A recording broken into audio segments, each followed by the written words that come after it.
Russia's invasion of Ukraine failed to produce the quick victory that Vladimir Putin and indeed the wider world expected. Kyiv did not fall in days, as everyone assumed. The Ukrainian government survived, but this should not be as surprising as it once seemed. The mistake of assuming a rapid, decisive victory is one that military leaders and warring states have made since ancient times. Sun Tzu cautioned leaders who thought of uncomplicated victories that the worst policy of all is to besiege walled cities, and that there is no instance of a country having benefited from prolonged warfare. Putin, like so many wannabe conquerors before him, failed to heed these warnings, and by March 2022 found himself in a prolonged war of attrition. No single decisive battle would end this war. Exhaustion from equipment losses and casualties would. It's now been over 2 years since the invasion began, and both sides have suffered from the latest instance of protracted warfare. But how many casualties have both sides taken since February 24, 2022? And how do these casualty figures tie into the ability of each of the warring countries to carry on the hostilities and walk away with a victory? First, it's helpful to remember that casualties do not equal people being killed in action. Casualties not only include those killed, but also wounded, captured, or missing. In 2021, Ukraine's population was about 44 million people. Russia's 2021 population was about 143.4 million, a figure 3.2 times as large. According to the Global Firepower Index, as of 2024, Ukraine has an available manpower of about 22 million, with 15.4 million fit for service and 476,000 reaching military age annually. Russia has 69.4 million, 46.4 million, and 1.2 million in each respective category. 2 years of war in Ukraine have produced hundreds of thousands of casualties in a combined total, but trying to determine more specific figures than that is a little trickier. For understandable reasons, both sides are reluctant to release their data. Looking at the size of the respective armies is a good way to start. Before Russia invaded, Ukraine had about 300,000 personnel between its regular armed forces and paramilitary troops. The war has swelled Ukraine's forces to about 2.2 million today, with an active duty force of 900,000. The rest are reserves and paramilitary forces, and not all of them are deployed at once. Russia, meanwhile, began the invasion with 190,000 troops. This was obviously not enough. By May 2023, after the partial mobilizations began, the number went up to 300,000, according to EU sources. By September, Russian forces in Ukraine had increased to 420,000, according to sources in Ukrainian intelligence. Russia's armed forces number 1.32 million active personnel, 2 million in reserve, and 250,000 paramilitary troops. Not all of these are deployed in Ukraine, as some of them need to patrol Russia's long borders, but more of the country's available troops have steadily been drawn in as the conflict continues. How many of these troops have become casualties? By June 2022, Ukraine reported that 10,000 of its men had been killed and an additional 30,000 injured. Russian losses were reported to be about 3 times that number. Accounting for overestimates, this is at least a reasonable idea because Ukraine was on the defensive as Russia attempted to sweep through the Donbass region. In September, Russia released figures supposedly showing that Ukraine had suffered 61,000 deaths and about 49,000 wounded, in comparison to about 50,000 Russian wounded and 10 times fewer casualties. These figures were plainly absurd, especially with Russian troops routing as Ukraine regained thousands of square kilometers of territory. 2023 brought more concrete, independent data. In August, the Proceedings of the National Academy of Sciences of the United States of America, PNAS, used 4,609 reports of military and civilian losses encompassing both sides and developed a statistical model to come up with a reasonably accurate estimate of each country's respective casualties. The authors tried to account for reporting biases on both sides. In particular, the study found that both sides overestimated the losses suffered by their respective opponents. Ukraine, they said, tends to magnify Russian deaths to twice what they actually are, while Russia estimated that Ukraine suffered 4 times as many fatalities as it actually did. PNAS also said that Russian sources underestimated their own casualty figures. The authors noted that Russia has suffered both more total casualties and a greater proportion of fatalities within its casualties, and Russian sources typically only report a third of the deaths their armed forces actually suffer. PNAS estimated that by February 2024, Ukraine had suffered about 17,200 fatalities and about 33,000 injuries. At this point, Russia was taking tens of thousands casualties in the months-long battle for Bakhmut. That same month, Russian Defense Minister Sergei Shoigu claimed that his forces had suffered 11,000 casualties in the battle, but Western officials said that between 20,000 and 30,000 Russian troops had become casualties there. These figures did not include the mercenaries from the then-active Wagner Group, which also suffered terrible losses in the battle, enough for it to rise in revolt against Moscow shortly after the city fell. Ukraine's garrison at Bakhmut had inflicted highly disproportionate casualties. But all was not well for Ukraine. As the Battle of Bakhmut raged, Ukraine was preparing for its counteroffensive in Zaporizhia. Western observers had high hopes for this operation and hoped that it would reach the Sea of Azov, cutting Russia's land bridge to Crimea. Unfortunately, Ukraine was unable to even come close to repeating the successes of 2022. The Ukrainian military wound up cracking the first two of Russia's three extensive defensive lines of Zaporizhia, but were unable to translate this momentum into a wider breakthrough. As Ukrainian forces flung themselves on the most elaborate network of fortifications seen in Europe since World War I, casualties naturally mounted. By August 2023, as the campaign in Zaporizhia raged, American sources estimated that Ukraine's casualties ballooned to a number between 100,000 and 120,000 injuries and 70,000 dead. Curiously though, Russia is regarded as having taken more casualties in this campaign than Ukraine, despite being on the defensive. In September, the Institute for the Study of War noted that Russia's Storm Z detachments with convict recruits had arrived to act as cover for units in the regular army, such as the airborne forces. With these troops being treated as cannon fodder, Russia was suffering hundreds of casualties per day, even as the Ukrainian offensive was failing to make strategic gains. With costly human wave tactics harkening back to many past wars, it should not be surprising that Russia has suffered far more fatalities than it officially reports. In June 2022, Russian sources claimed that they had suffered about 5,900 fatalities since the war began, but British intelligence sources estimated it to be nearly 3 times that, at roughly 15,000, and Ukrainian sources claimed it was over 30. Given the biases that PNAS mentioned, the British figure is likely the most trustworthy for that point in the war. By February 2023, PNAS's estimate for Russian casualties was roughly 150,000 injuries and almost 70,000 fatalities. In August, after the Russians had captured Bakhmut at an enormous cost and were suffering during Ukraine's Zaporizhia campaign, American intelligence sources estimated that Russia had suffered 120,000 fatalities during the course of the war, with an additional 170,000 to 180,000 injured. This would seem like a high proportion of deaths compared to the total casualties, and given their source, may be less than trustworthy compared to another figure released 2 months later. An independent investigation by the BBC and Mediazona, an anti-Putin Russian news outlet, used data from Russian cemeteries to conduct a statistical analysis. Through this study, they estimated that Russia had suffered at least 88,000 fatalities since the war started. A month later, a Ukrainian army official claimed on Facebook that Russia had suffered 170,000 injuries and over 150,000 deaths. The BBC Mediazona study is likely the closest to the truth. By March 2024, the British Ministry of Defence claimed that Russia had suffered 355,000 total casualties in the 2 years' war, amounting to about 983 per day. 2 months earlier, British officials predicted that Russia would suffer over 500,000 total casualties by the end of 2024. But these are military casualties only. Civilians have typically suffered the worst in war. Has it been the same this time? Russia has ignored the international humanitarian treaties that it's signed onto and attacked Ukrainian civilian population centers. Civilians in Russian-occupied areas have suffered even worse. In September 2022, UN sources estimated that there were 18,500 civilian injuries and 10,000 deaths in Ukraine. This would be a low ratio of civilian to military losses in historical wars. The UN said that the true figures could be much higher due to verification issues. Many of these casualties came during the siege of Mariupol that lasted between February and May 2022. Ukrainian sources claim that 25,000 civilians died there, although they would have wanted to magnify this number as part of the information warfare environment against Russia. UN sources confirmed 1,350 such deaths, but naturally estimated the number to be significantly higher. In January 2022, the city had a population of about 425,600 people. By May 2023, it had dropped to about 120,000, with the Institute for the Study of War citing Russian documentary evidence that plans were in place to ethnically cleanse the Ukrainian people there and replace them with Russians. UN sources claimed that 500 civilian deaths and 1,047 injuries were of children. Given that Russia has been known to attack at least one school in Kharkiv with cluster bombs, an unambiguous war crime that resulted in the death of a child, this is likely an undercount.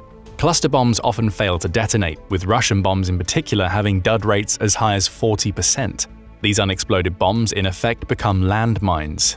This is why it should not be surprising that at least 303 of those civilian deaths and 676 injuries came from mines and abandoned explosives. Ukraine has since become the most heavily mined country in the world, and more civilians have undoubtedly been accidentally killed by these. The February 2023 PNAS study claimed that 13,000 Ukrainian civilians had died and about 19,000 had been injured.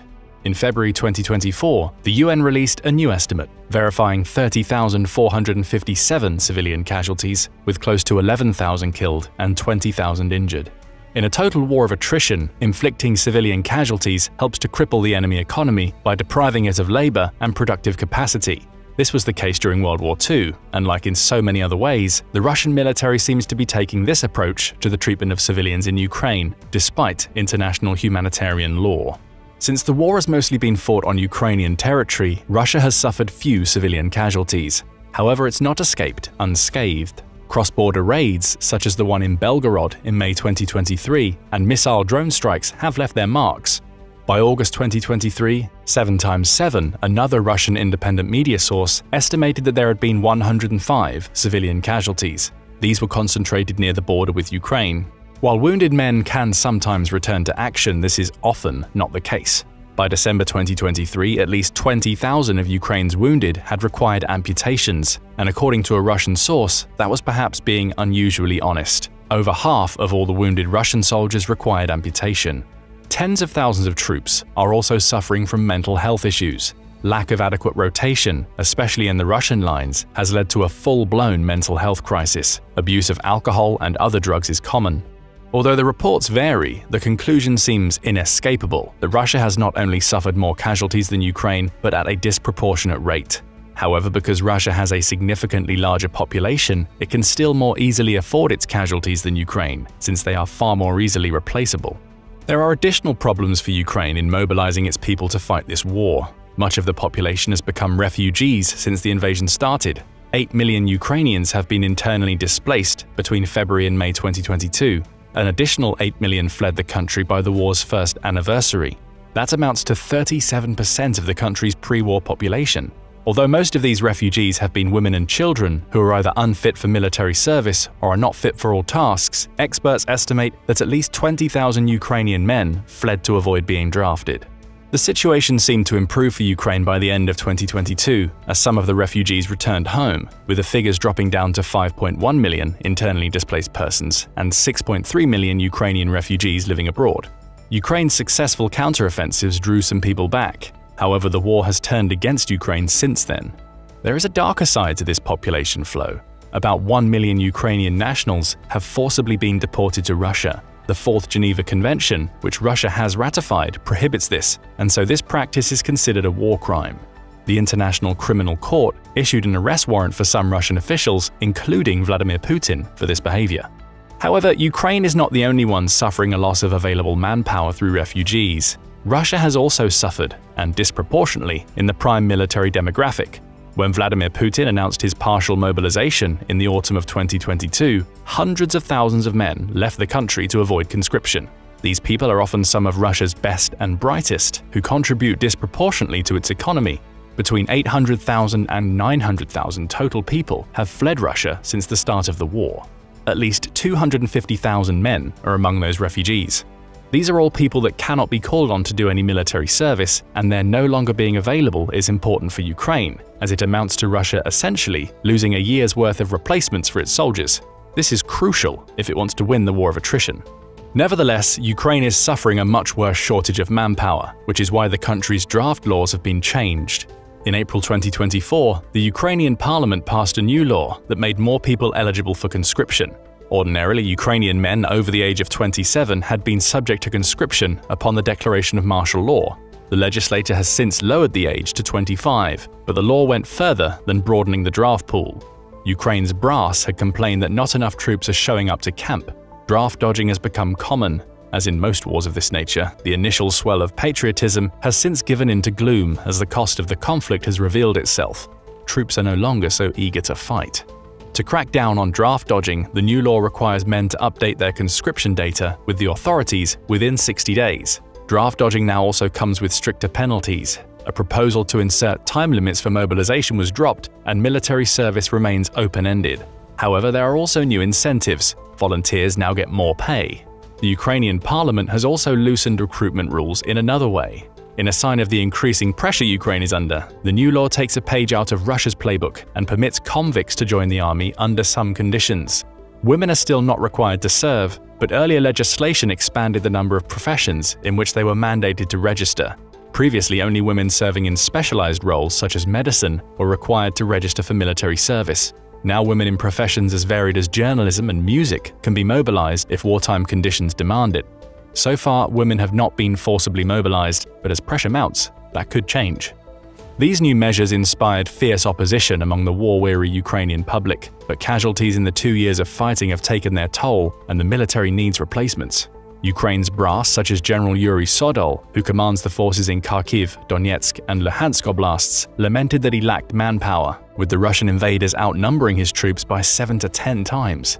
This is not a winning formula in a war of attrition, even as Ukraine continues to inflict disproportionate casualties on Russian troops.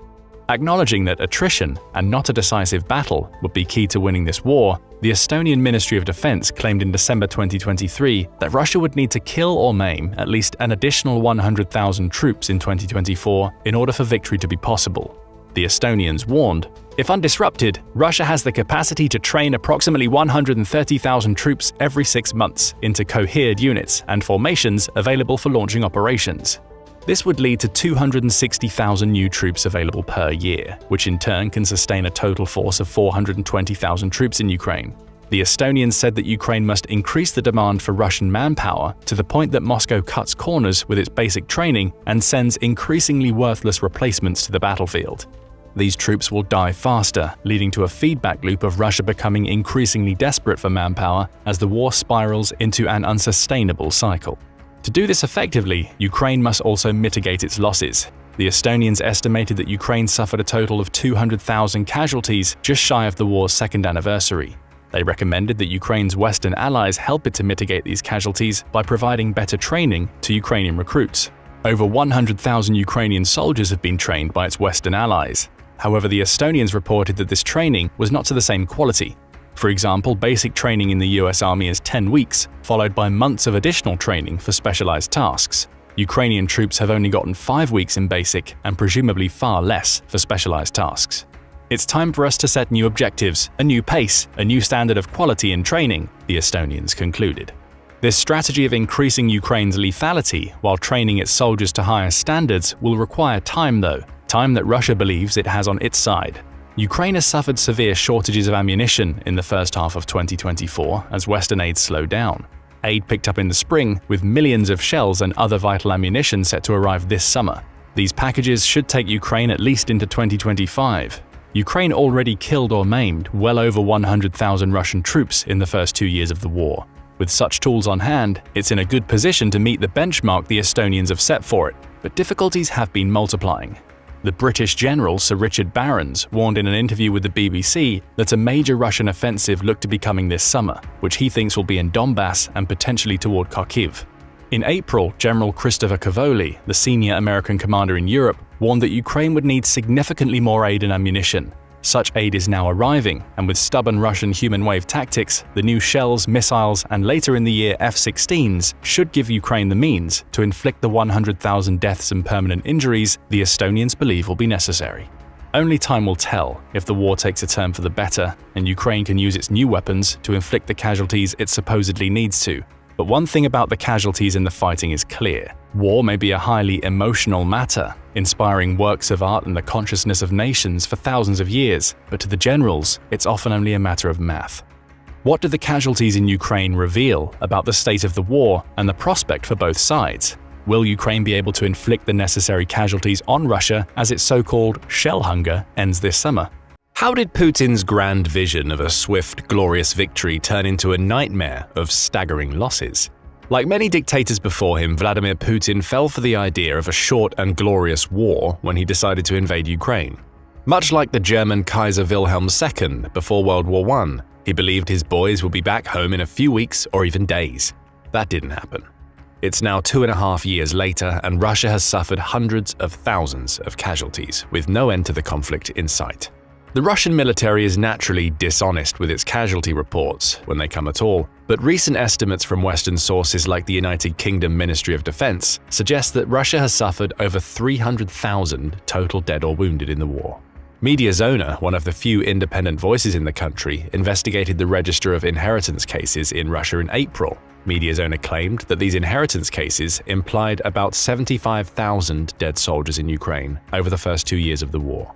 The number of dead and wounded are accelerating too. Russia has taken the offensive in recent months. Its preferred strategy is to overwhelm defensive Ukrainian positions through mass manpower and firepower, but this is naturally a costly method of waging war.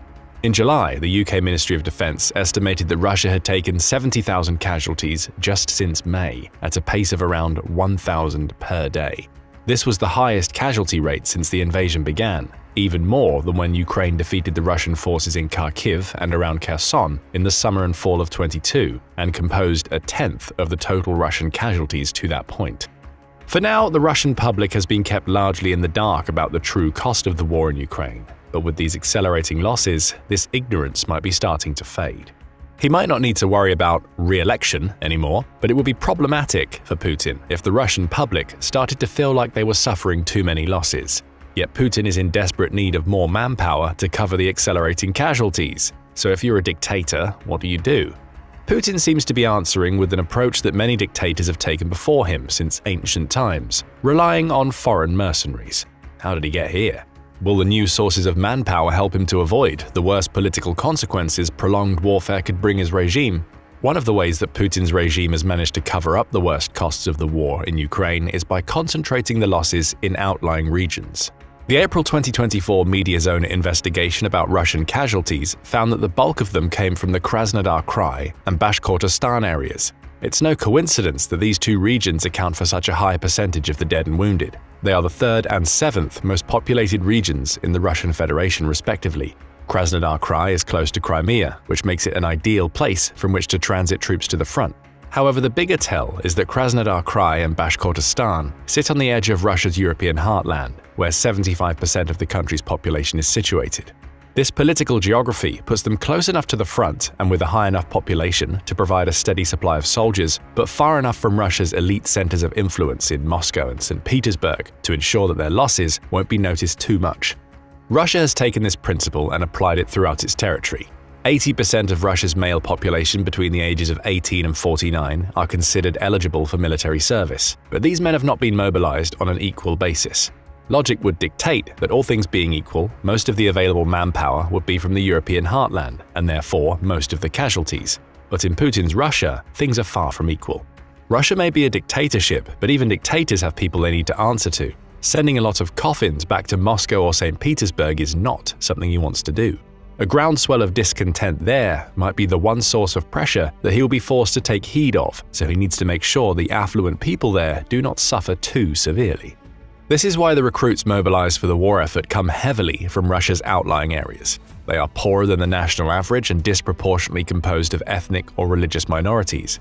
In the autumn of 2022, as Putin began his first wave of partial mobilization in response to Ukraine's battlefield successes, The Economist did an analysis of available data on the Russian forces in Ukraine. The publication found that the regions outside the European heartland provided a disproportionate share of the troops. For example, Krasnoyarsk Krai in Siberia saw about 5.5% of its eligible manpower conscripted in 2022. In contrast, less than 1% of the eligible manpower in Moscow was conscripted in the same time span.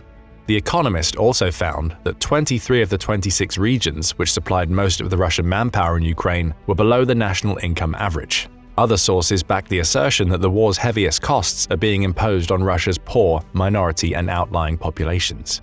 The BBC conducted an investigation in September 2022 on 6,000 confirmed Russian deaths. Of these, troops from the Krasnodar Krai, Dagestan in the southern Caucasus, and Buryatia in the Russian Far East suffered the largest share. The 2021 Russian census revealed that Ukrainians made up the smallest ethnic group in Krasnodar Krai, with 2.54% of the population. 5.87% were Armenians, and 83.03% were ethnic Russians. The same census revealed that only 12.5% of Dagestan's population was ethnically Russian. The other portion came from various minority groups. The majority of Burachia's population, at 52.7%, is composed of ethnic Russians. However, 43.8% are minority Buryats, a Mongolic ethnic group. Each of these regions recorded at least 200 deaths of the 6,000 confirmed. In contrast, only 15 people from the Moscow area, which composes around 10% of Russia's total population, were among the dead. The mobilized troops from the far-flung regions proved vital in stabilizing the Russian forces while they were in retreat and rapidly losing territory. However, they were often improperly trained and prepared for the hardships to come. They lacked body armor. Some reports even suggested they lacked rifles. Worse, many of the regular Russian troops forced them to fight in the front ranks, so they would become casualties instead of the veterans. Vasily Matanov, the founder of the group Asians of Russia, best summed up the situation. These people are less defended. If they were to start rounding up Muscovites, then everyone would hear about it. Foreign leaders even got in on the act, with former president of Mongolia accusing the Kremlin of using its ethnic Mongol population as cannon fodder. So far, Putin has ignored this reality because he can. However, the population in a lot of these areas is low. Not many people live in Siberia. Therefore, there are only so many eligible men to be called to the colors from Russia's outlying regions. With the rate they are becoming casualties in Ukraine, Moscow's ability to continue dumping the costs of the war on its poorest and least well-connected people is in doubt, and shortages of available replacements have already been reported by European sources. The Kremlin also does not want to resume recruitment of prisoners, whose ranks have already been thinned. This gives us a preview about the next phase of the war.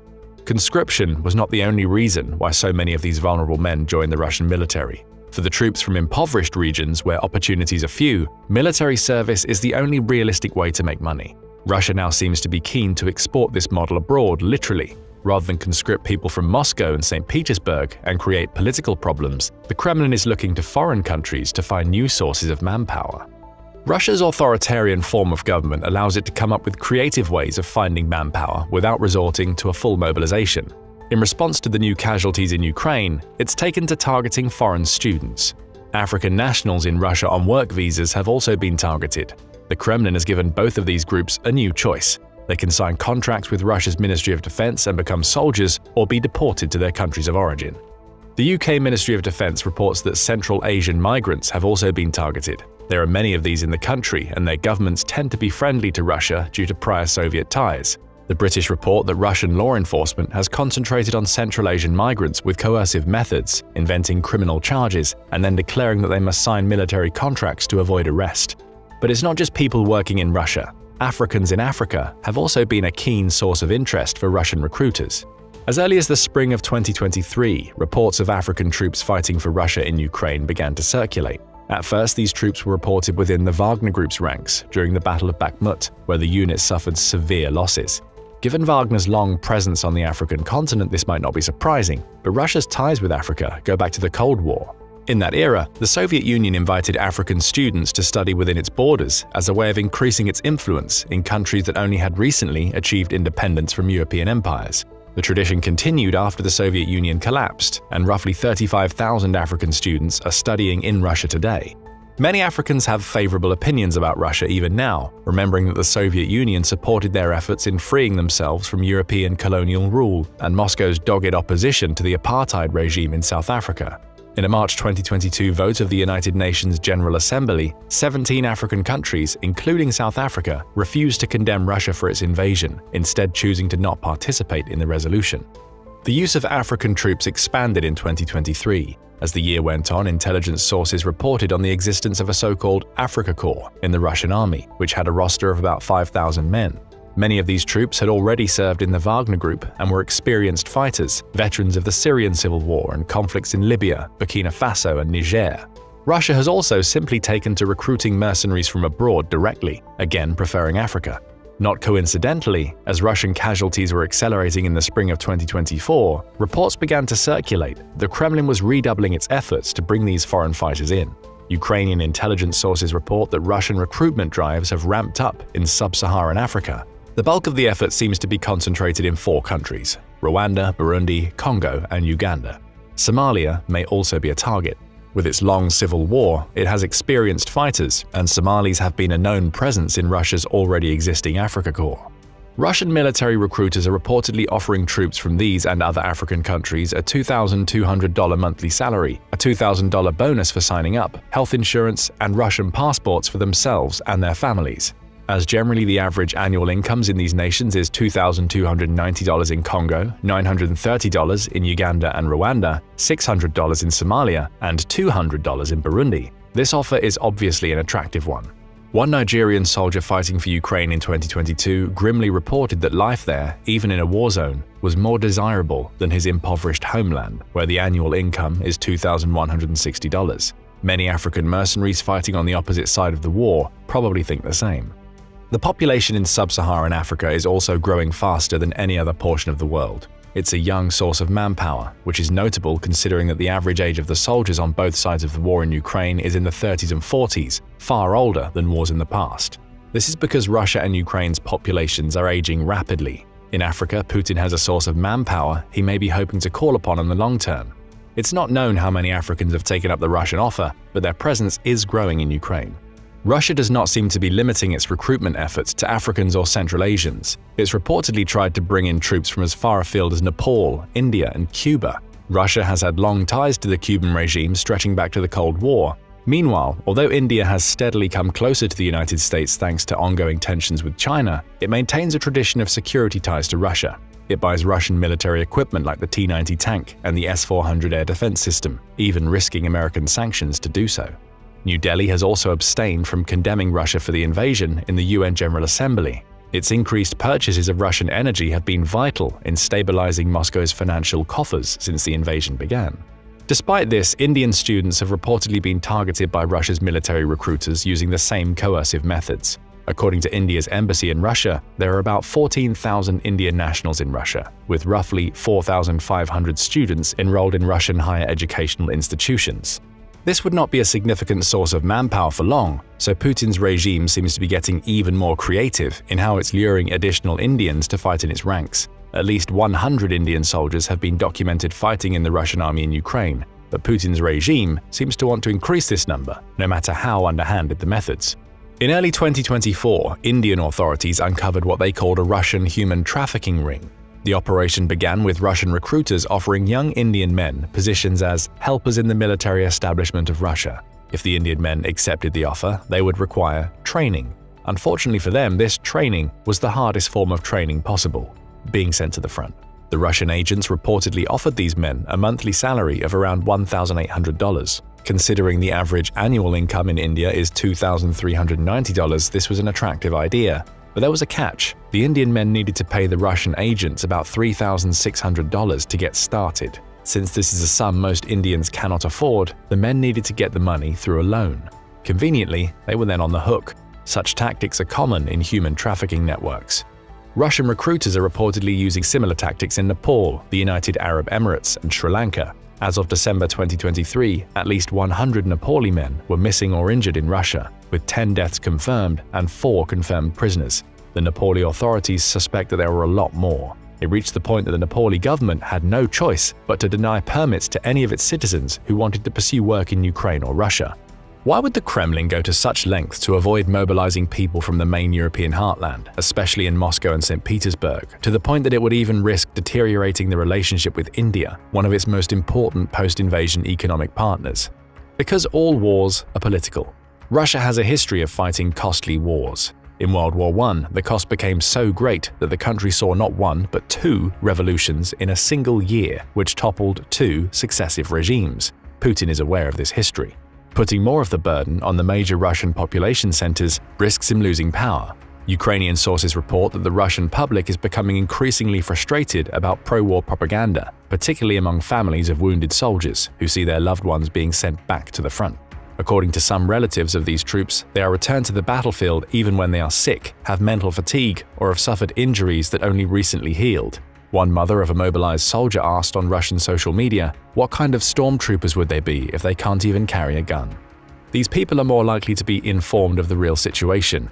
Even allowing for some embellishment since the source was from Ukraine, it's easy to see why Putin cannot allow more influential people to see past his propaganda. It's fine for him if families from Siberia or the Caucasus say this. It isn't fine if these people are from Russia's major metropolitan areas. The propaganda also isn't fooling some other people. Russia's military bloggers have repeatedly expressed frustration that despite recent efforts, the size of the invasion force is not enough to conduct the level of offensive operations needed to secure a decisive victory in Ukraine. There are not enough people being mobilized or joining the ranks, despite increases in payments for those who sign military contracts within Russia and the efforts to get people to sign up from abroad. Russia is also losing men too quickly for the force to stabilize. President Zelensky said in a June interview that the Russians were suffering 6 casualties for every dead or wounded Ukrainian. These words should be taken with a grain of salt, since both sides have overestimated the casualties the other has taken in the war. Still, Russia has undoubtedly suffered disproportionately thanks to its poor handling of its military, and this poor handling is becoming increasingly difficult for Putin's regime to cover up, thanks to the depletion of available men from Siberia and the other poorer regions in the country. Perhaps the recent Russian drives are more a sign of desperation than anything else, with Putin trying to secure as much land and bargaining power as possible before the wheels come off the Russian war machine. In late 2023, the Estonian Ministry of Defense laid out a clear objective for the Ukrainians: kill or maim 100,000 Russians in 2024. Doing so, the Estonians said, would ensure a Russian defeat in 2025. Their math was based on Russia's ability to train about 260,000 troops every year. Losing so many men would force Russia to send units to the front with less training. These troops would, in turn, die faster, increasing the demand on the Russian system until it becomes overwhelmed. There is a political side to these calculations that the Estonians might not have emphasized as much as they should. By overwhelming Russia's preferred sources of manpower, Putin will then need to choose between getting the troops he needs to sustain his operations or potentially risk upsetting the people in Russia's elite cities by calling upon their as yet largely untapped reserve of manpower. This is why Putin is willing to go to such lengths to secure alternative sources of soldiers, and indeed, the recruitment of foreign troops puts a new item in this equation. By bringing foreign fighters into the war by inducement or coercion, Putin is hoping he can afford to suffer more losses in Ukraine while avoiding rocking the boat in Moscow and St. Petersburg. But what do you think? Will Russia's increasing use of foreign fighters throw a monkey wrench into the Estonians' calculations and prolong Putin's ability to continue the war while avoiding the backlash that would come with a full mobilization of the Russian population? Or do you think this too will fail, and Putin will eventually have no choice but to mobilize more people from Moscow and St. Petersburg in a desperate, high-risk gamble to win the war? Russia's T-90 tank is supposed to be one of the jewels in the country's ground-based forces. President Vladimir Putin has hailed it as the best tank in the world, and, when used appropriately, it should provide Russia with a clear advantage over Ukraine and its limited tank options. However, over the last 2.5 years, we've seen Russia using its T-90 sparingly, if at all, and when it does, it's losing the tanks heavily. Over 100 of them, in fact. All of which brings us to the simple question, why? Not only why is Russia losing so many T-90s, but why has it been so slow to deploy them? And why, once the tanks were in the field, has Russia failed to gain a significant advantage from them? We'll answer all of those questions in this video, though we'll start by answering another. What makes the T-90 supposedly so special? After all, March 2024 saw Russia receive a new batch of the T-90 from Rostec, the state's main defense and aerospace conglomerate, suggesting it still holds the tank in high regard. Just a month prior to that delivery, Putin stood in front of a crowd during a trip to Orlgovonzavod and lauded it as the world's best tank, while simultaneously calling on his country to develop even more advanced fighting vehicles. A mixed message suggesting that Russia sees weakness in its flagship tank, though Putin attempted to convey confidence during the statement. T-90 is the best tank in the world without any exaggeration, he told onlookers. Our tank men and the adversary recognize it as the best in the world. Perhaps Putin has a point. Entered into service in 1992, the T-90 main battle tank, or MBT, was designed and built by Orlgovonzavod, the company to which Putin gave his speech, and is crewed by 3 people. The tank is a behemoth measuring 31.2 feet long and 12.4 feet high, meaning it towers over any soldiers who are unfortunate enough to come across it on the battlefield. The tank itself builds upon the designs of Russia's Soviet-era T-series, though it's reported to offer greater mobility, more protection, and far stronger firepower than those older tanks. Speaking of firepower, the T-90 has a single 125mm 2A46M smoothbore gun, which is fitted with a thermal sleeve and stabilized on the tank using a pair of axes. The thermal sleeve improves the gun's lifespan as it regulates the barrel's temperature during firing, preventing the thermal expansion that can lead to warping, inaccuracies, and misfires. The gun is also well designed, with its tube being replaceable without the crew having to dismantle the entire turret, enabling rapid repairs when in the field.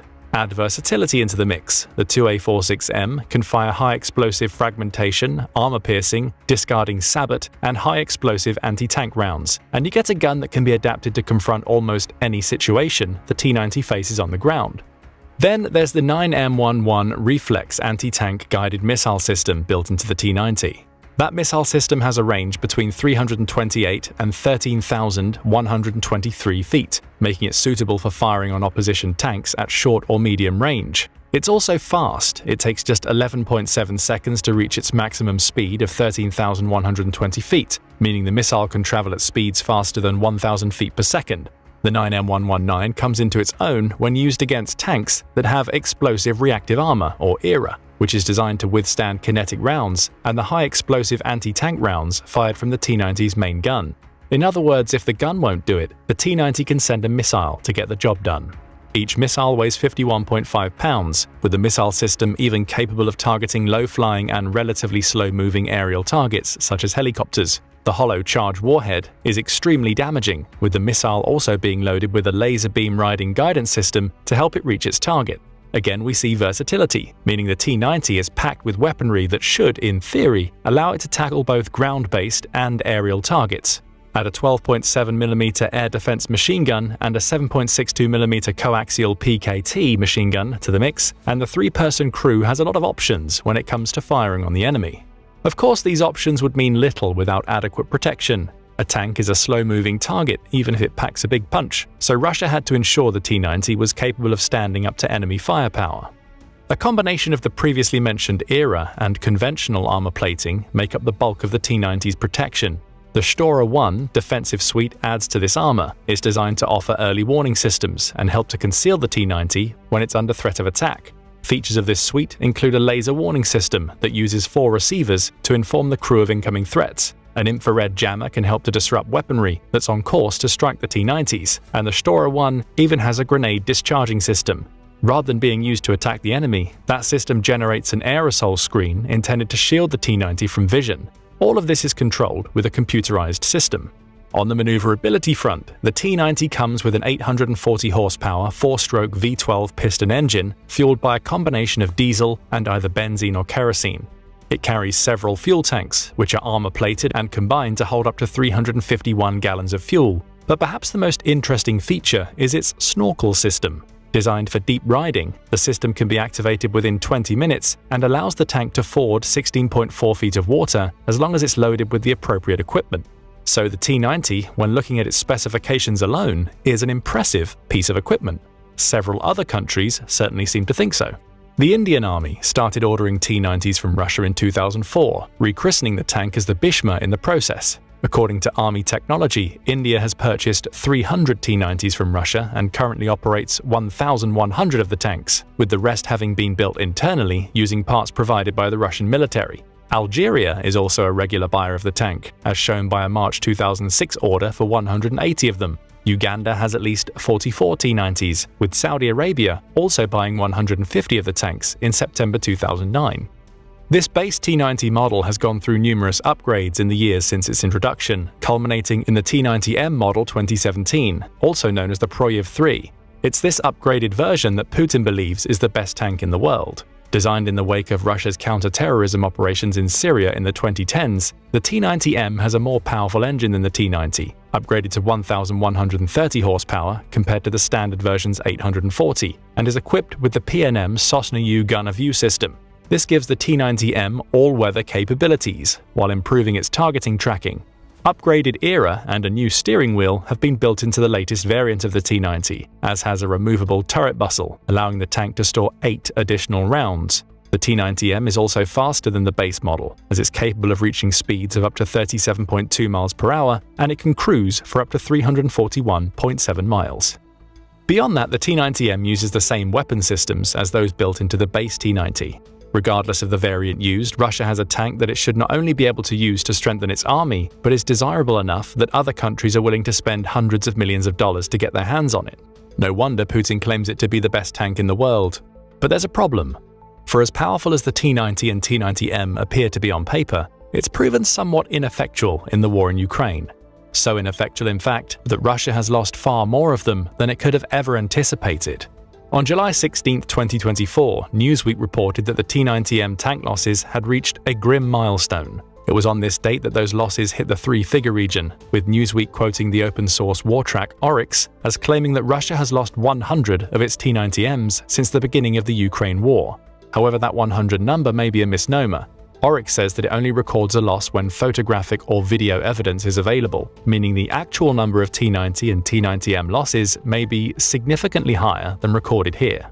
Even so, these 100 T-90 losses are now part of the 3,235 tanks Russia has lost during the war, 2,199 of which are confirmed to be destroyed, that Oryx has recorded. Ukraine's defense ministry says the number is much higher, putting Russian tank losses at 8,227, more than double the amount that Oryx has been able to visually confirm. Assuming the defense ministry's numbers are accurate, this would suggest that Russia has actually lost more than 200 of its T-90s in Ukraine. This wasn't supposed to happen. Speaking to the Kyiv Independent, Martin J. Doherty, the author of Aircraft, Tanks and Artillery of the Ukraine War, points out that the T-90 is a combination of the best parts of the T-72 and the T-80. The former's proven chassis combined with the advanced weapon systems built into the T-80 to create a tank that should be more than capable of handling operations in Ukraine. This should have been a winning combination, Doughty says, and until the invasion of Ukraine, the overall impression was positive. Looks are clearly deceiving. Which brings us to another question. Why is Russia losing so many T-90Ms and earlier variants of the tank in Ukraine? There are several possible reasons, starting with something that often goes unstated in Russian rhetoric when describing the T-90. The tank wasn't built to handle the newer generation of top attack weapons that Ukraine has been deploying to counter Russia's tanks. That's according to Doughty, who points out that the T-90 defenses were developed to counter traditional threats, with those defenses carrying over to the fourth generation T-90M. That lack of top-down defenses is something that Ukraine has been able to capitalize on. That's according to Warrior Maven, which noted in a July 2023 report that Ukraine has been using an anti-armor weapon called an N-Law to take out tanks. Made by Saab Bofors Dynamics, the weapon was a joint venture between the UK and Sweden, both countries that are providing military aid to Ukraine, and is a lightweight and portable missile that can be fired by dismounted infantry. In other words, soldiers on the ground can use it in ambushes against patrolling troops, buildings, and light armored vehicles. The weapon is also effective against tanks. Though the N-Law won't always fully penetrate a tank's armor, the fact that it's a top-down weapon means that it can be lethal as long as a soldier targets the tank from an elevated position. Add to this the fact that an N-Law can fire a high-explosive anti-tank round, and you have a weapon that Ukraine can use to counter the T-90's seemingly impressive defenses. Still, there are other factors at play, according to Doughty. One that goes underreported, yet plagues the entire Russian army, is the issue of poorly trained crews. Remember that the T-90M requires a crew of 3 highly trained soldiers if it's to be used effectively.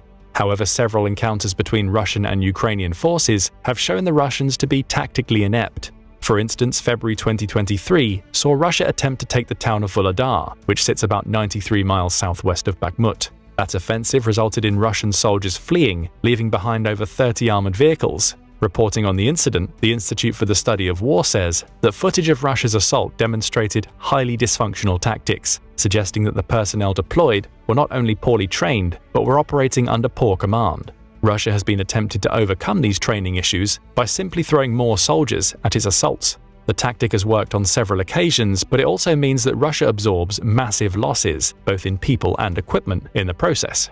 The T-90M is increasingly becoming a victim of that approach. As Doughty points out, losses can also be attributed to mishandling by inept commanders. So some of the T-90M losses can be put down to Ukraine countering them with weapons for which the tank's defenses weren't designed. Others are a result of tactical ineptness. Commanders aren't using the tanks correctly, and at least some are likely being crewed by soldiers who have inadequate training. But there are other reasons why T-90M losses are increasing, one of which is extremely logical. It's sending more of the tanks into the battlefield. Writing for Forbes in October 2023, military expert David Axe points out that Russia's heavy T-90M losses may not be the good news it appears to be for Ukraine. Instead, he argues, it's a sign that Russia has been increasing the numbers of its flagship tanks in Ukraine, suggesting that its production is increasing to the point where it believes it's able to replenish the tanks quickly. In other words, Russia is willing to risk its T-90s because it has more in reserve than it did at the beginning of the war. Axe argues that the tank's manufacturers, Orel-Vagonzavod, have had time to manufacture several hundred more T-90 variants since the Ukraine war began, and he uses increased losses as evidence. Look closely, says Axe, as he points out that Russia's losses of its Soviet-era T-62s peaked in October 2022. That was followed by a peak in losses of its T-80s in June 2023, followed by the peak we're now seeing in T-90 losses. The argument is that Russia relied so heavily on its older tanks during the early stages of the war to give itself more time to manufacture the more dangerous T-90. Now it has sufficient numbers, it's deploying more of its modern tanks, which means it'll naturally lose more of those tanks. Is that really the case? Axe says it all depends on how many T-90Ms Russia is producing, with numbers varying depending on the source. For instance, Bulgarian military reported in January 2024 that Russia is taking delivery of 130 T-90M tanks annually as of the end of 2023. That would suggest production is approximately matching the number of T-90M losses in Ukraine, as reported by Oryx. However, the outlet also notes that this is the same as the number of T-90Ms being produced before the war, and that it's possible that Russia is actually making fewer than 130. The International Institute for Strategic Studies, or IISS, digs deeper.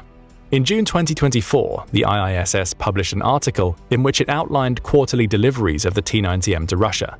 It suggests that at least 13 batches of the tanks have been built since February 2022, with each of those batches containing between 11 and 15 tanks. All told, this would amount to at least 231 T-90Ms having been built between April 2020 and May 2024, up to a potential maximum of 267 during the period. How does that stack up to the 130 per year estimate? Looking at IISS's 2023 figures, we can see Russia took delivery of at least 11 T-90Ms in January. A further 11 arrived in May, with 2 more deliveries of 11 each in July and October. December saw 2 deliveries, one of around 15 and another assumed to be 11 tanks. That adds up to 70 tanks, 50 fewer than the 130 per year Russia was making before the war. However, there's a caveat here. Russia's pre-war T-90M production likely factored in tanks being made for sale to other countries. Given that Russia is selling less of its weapons with the war ongoing, it may have scaled back T-90M production to save money while still building enough of the tanks to match pre-war stock that it was keeping for itself. The IISS also points out that many of the T-90Ms entering Ukraine could be upgraded versions of T-90As. Upgrading those old models would cut production times, though it also comes with the issue of dwindling stocks. Russia may have as few as 50 T-90As in storage as of late 2023, with a further 100 in active service by early 2024. So what does all of this mean for Russia and its T-90M losses in Ukraine? It's clear that Russia is building more of the tanks, even if the rate at which it's doing so is disputed. As David Axe points out, it's already burned through much of its stock of the older T-62 and T-80 tanks, meaning it has fewer of them available to deploy. All of this means that more T-90Ms are heading into Ukraine, which, when considering Ukraine has NLAWs to counter them, and the crews of those T-90Ms are possibly poorly trained, would naturally lead to a spike in T-90M losses for Russia. A logical conclusion. However, it also can't escape notice that Ukraine has been coming up with increasingly novel ways to destroy the supposed best tank in the world. We've already covered NLAWs and how they give Ukraine top-down attack capabilities that can overwhelm a T-90's defenses. But in the absence of NLAWs, Ukraine has shown that Russia's flagship tank has a surprising array of vulnerabilities that allow it to be taken out by less conventional means. For instance, there's at least one recorded instance of Ukraine defeating a T-90M with armored vehicles. In January 2024, Forbes reported on drone footage captured in Stepova, which is just outside Avdiivka. The town has been a key location since the beginning of the war, with Russia finally managing to take it in February 2024. But at the time the footage was shot, fighting was still ongoing and intense. The footage shows a pair of M2 Bradley infantry fighting vehicles circling a T-90M tank. The vehicles, which weigh about 30 tons each, should have been no match for the tank and its superior weapon systems. However, the M2s were doing well, one acting as a decoy, rattled off a few rounds from its 25mm automatic cannon before speeding away from the tank, as the second came to within feet of the T-90M to open fire with its own 25mm armor-piercing rounds. The tag team was doing well until a near disaster struck. The M2s ran out of armor-piercing rounds. That should have made them easy pickings for the T-90M, which had withstood the initial onslaught well. However, the crews of the M2s wouldn't give up, both switched to high-explosive rounds. While that sounds like a better alternative, the high-explosive rounds are less powerful than the armor-piercing ones, or at least in the context of trying to pierce a tank's armor. Worse yet, the M2's armor-piercing rounds hadn't lived up to their name. The T-90M's reactive armor had repelled them long before they reached the several inches of composite-base armor lying underneath. Then, an idea. One of the M2 crew members, who gave his name as Serhii to Forbes, decided to change his target. Rather than penetrating the T-90M's armor, he would hit its optics. "I started blinding him so he couldn't leave," he claimed afterward. What followed was the T-90M taking a battering from explosive autocannon rounds, which triggered its explosive reactive armor to the point where the armor itself destroyed the tank's optics. The turret went into an uncontrollable spin, and the tank rolled away, hitting a tree before the three-person crew bailed. With the crew gone, Ukraine was free to destroy the T-90M with a drone the next day.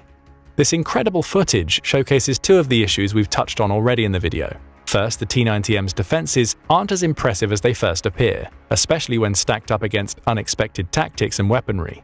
Second, it's clear that well-trained Ukrainian troops can defeat the poorly trained crews manning many T-90Ms. A pair of M2 armored fighting vehicles should have been fodder for the supposed best tank in the world. Instead, they managed to take it out using clever tactics and by exploiting vulnerabilities in the T-90M's defenses. This is far from the only instance of Ukraine taking out T-90Ms with interesting tactics. In May 2024, Newsweek reported on new footage that showed several Ukrainian unmanned aerial vehicles, or UAVs, descending on the location of a T-90M tank somewhere along the front lines of the war. Published on Telegram, the video showcases a kamikaze UAV flying directly onto the tank's engine, followed by a second one that maintained distance to shoot at the tank's turret. The assault damaged the T-90M's guidance system, essentially immobilizing it before several Ukrainian units tried to set fire to the vehicle. That didn't work. So it was up to another drone operator to finish the job. In a statement released after the footage emerged, Ukrainian fighters said, "We got tired of watching this," referring to the attempts to set the T-90M ablaze. "And one of our pilots decided to show a masterclass, hitting clearly between the turret and the hull of the tank." That was all it took. The T-90M burst into flames, and Ukraine had proven that it could take out Russia's flagship tank using nothing more than a handful of inexpensive drones and a lot of skill. NLAWs, M2s, and UAVs, a combination of weapons and vehicles that have proven to be useful against a T-90M. In the case of two of those weapons, the NLAWs and UAVs, Ukraine has shown that the best tank in the world isn't fit for purpose in a modern war. At least it's not as dominating as Russia believed it would be, as its defenses fail to account for innovation that allows it to be hit from the top. As for the victory using M2s, Ukraine has showcased that several of Russia's T-90M losses come from the tank crews not having tactical nous needed to take on their better-trained Ukrainian enemies. And then there are the T-90Ms that Russia has lost simply because their crews have abandoned their positions. 2 months after Ukraine took out a T-90M using nothing but UAVs, the Kyiv Post published a report that soldiers from the country's Hunter Brigade had managed to capture a fully working T-90M. Wolverine tankers from the Hunting Brigade, named after Oleska Dovbush, on one of the sectors where soldiers perform combat tasks, managed to capture a tank in practically full-up working condition, a report stated after the capture. The report also provided photographs of what it claimed was a large-scale assault by Russia that descended into a complete fiasco.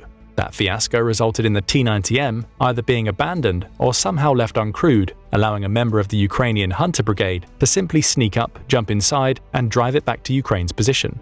That was in addition to the capture of a T-80 and a BMP-2 armored fighting vehicle, both of which were also captured and driven back. The report concluded with a chilling message. Now these trophies will mercilessly destroy their previous owners. Again, we can only put this incident down to the inadequate training cited earlier in the video, combined with poor command, as a combination of both would have led to the fiasco. In this case, Russia's soldiers failed enormously, so much so that they left a valuable asset unguarded, allowing Ukraine to steal it from right under their noses. By now we have a good picture of why Russia is experiencing so many T-90M losses in the war.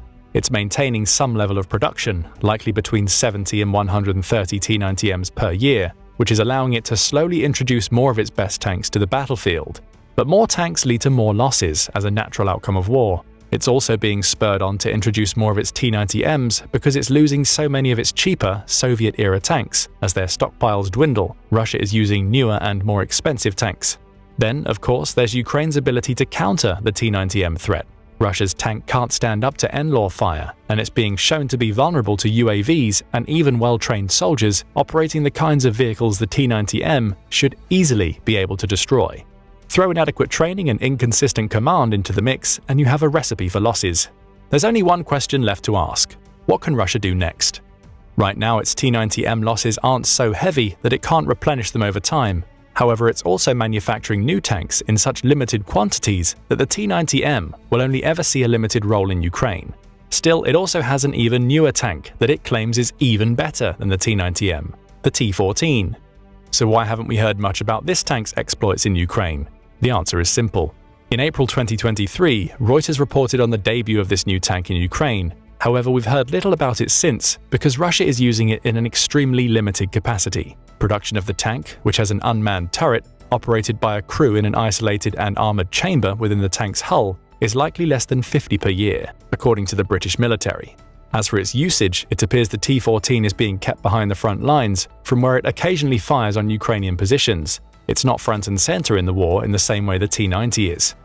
The reason for that is twofold. First, it's an extremely expensive tank, with Newsweek reporting that production is so slow simply because Russia doesn't have the money to make more. Add to that some concerns on Russia's part. It's already seen Ukraine destroy more than 100 of its T-90Ms, with more likely to come, which has exposed the tank as being weaker than it was believed to be. Perhaps the T-14 has similar vulnerabilities, resulting in it being kept out of the battle, so Russia can claim it's the world's most advanced tank without having to prove it. Whatever the case may be, the T-14 is a non-factor at the time of writing this video, while the T-90M is proven to be less effective than Russia hoped. Ukrainian innovation, ingenuity, and tactical superiority have shown that it doesn't matter if you have the best tank in the world if your crews can't operate it and the tank is vulnerable to weapons it was never designed to combat. What do you think about the saga of the T-90M? Has Ukraine exposed it by finding so many novel ways to take it out? Or is the T-90M's failure in Ukraine due to Russia's poor tactics and lack of training? Russia often parades itself as a military colossus, boasting the world's second-largest army that's brimming with an arsenal that should dominate on paper. It has the second strongest air force, only behind the United States, and an inventory of tanks and artillery that no other country can match. Its naval fleet, loaded with more corvettes and submarines than anyone else, should make it a titan in conventional warfare. Yet, the ongoing conflict in Ukraine paints a drastically different picture. Despite overwhelming numerical superiority and massive firepower, Russia struggles to secure a decisive victory over a significantly smaller opponent. This glaring discrepancy between expectation and reality begs the question, just how effective are Russian weapons on the global stage? Part of the reason may come down to Russia's tactics, with another reason being that Ukraine has received substantial support from Western countries as it tries to fend off President Vladimir Putin's ambitions. But there's another reason why Russia's army isn't as strong in practice as it is on paper. Many Russian weapons are bad.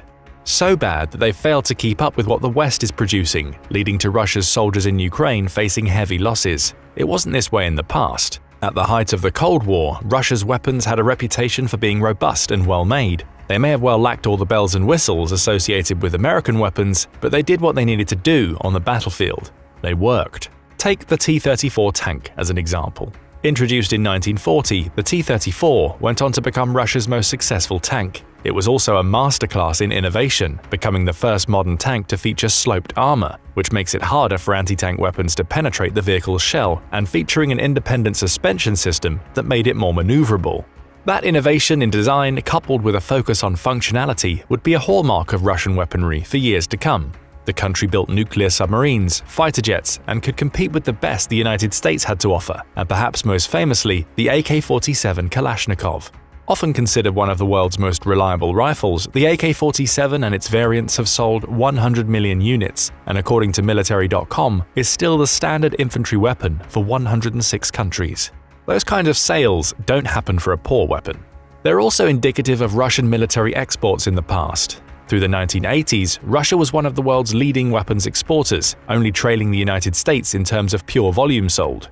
Visual Capitalist provides interesting data here, demonstrating that Russia's weapons exports hovered around the $40 billion per year mark throughout much of the 1980s, before falling to the $30 billion point in 1990 and never recovering. Again, those kinds of sales don't happen unless the buyers are happy with the product, and a happy buyer, in military terms, should indicate that a country is producing good weapons, or in Russia's case, was producing good weapons. The fact is that Russian weapon sales have been declining steadily for years. We saw a hint of this in the 2010s, with Visual Capitalist showing that Russia's exports dropped below the $20 billion mark between 2000 and 2004, less than half of the sales being achieved during the 1980s. A recovery in the years that followed pushed Russia's exports back up to the $30 billion mark. But in more recent years, Russia's weapon exports have declined dramatically. Of course, some could argue that this is only logical. Russia is engaged in a long conflict with Ukraine, so it's only natural that the country will be stockpiling weapons to send to its troops rather than selling them to other countries. And that would make sense were it not for the fact that the decline began long before Putin invaded Ukraine. According to GIS, a geopolitical analysis and forecasting company, Russia's share of the global arms market dropped from 22% between 2013 and 17 down to 16% between 2018 and 22. You'll note these are the 4 years leading up to the Ukraine war, showing that the world's opinions on Russian weapons were declining well before the conflict began. The loss of so many sales to India has been the lowlight of this period of decline for Russia's arms industry. Between 2018 and 22, sales to India dropped by 37%. This mirrors the level of sales to 7 more of Russia's 10 largest customers, which collectively dropped by an average of 59%. Only China and Egypt were buying more weapons from Russia between 2018 and 22 than they were between 2013 and 17. This leads us to an obvious question: why the decline? An April 2024 article in Politico theorizes that the Ukraine war has exposed Russia's weapons for what they really are, revealing its military and weapons-making competence to be a myth. Simply put, those weapons don't live up to the reputation they had during the Soviet era. It also points to India as its main example of the global attitude toward modern Russian weaponry. The country spent $60 billion on Russian weapons over the last 20 years, but the figure is declining dramatically. Between 2009 and 13, Russia accounted for 76% of India's weapon imports. Between 2018 and 23, that figure was halved. Russia only accounted for 36% of the weapons India bought. The reason? Russia's weapons are old and failing. That's according to a dossier compiled by Ukraine's Ministry of Defense, which examined Russian weapons recovered from the battlefield to reveal that most are unreliable at best and utterly fail to meet modern standards at worst. The dossier claims that Russia's helicopters and armored vehicles are so weak that many are unable to withstand small arms fire. Plus, its missiles are inaccurate. Ukraine claims they only have a 33% chance of hitting their targets. In an August 2022 statement, a global affairs analyst named Emissakarou Donatus honed in on the Ka-52 Alligator attack helicopter as an example. Often lauded as Russia's most modern helicopter, the Ka-52 is supposed to be equivalent to a flying tank that has a cabin capable of shrugging off direct hits from 12.7mm caliber bullets with no problems. The reality is much different, as Donatus explains. However, as it turns out in practice, the Ka-52 can be disabled with a 7.62mm machine gun. That's a far cry from a flying tank, showing that Russia's weapons often don't live up to the claims the country makes about them. Perhaps that's why so many countries are looking elsewhere to source their weapons. They can see through Russia's smokescreen, especially once they have these failing weapons in their hands. The Ka-52 is just one example. Let's move on to a more in-depth examination of some of Russia's weapons, starting with a piece of equipment that's meant to be a jewel in the country's crown: the T-90 tank.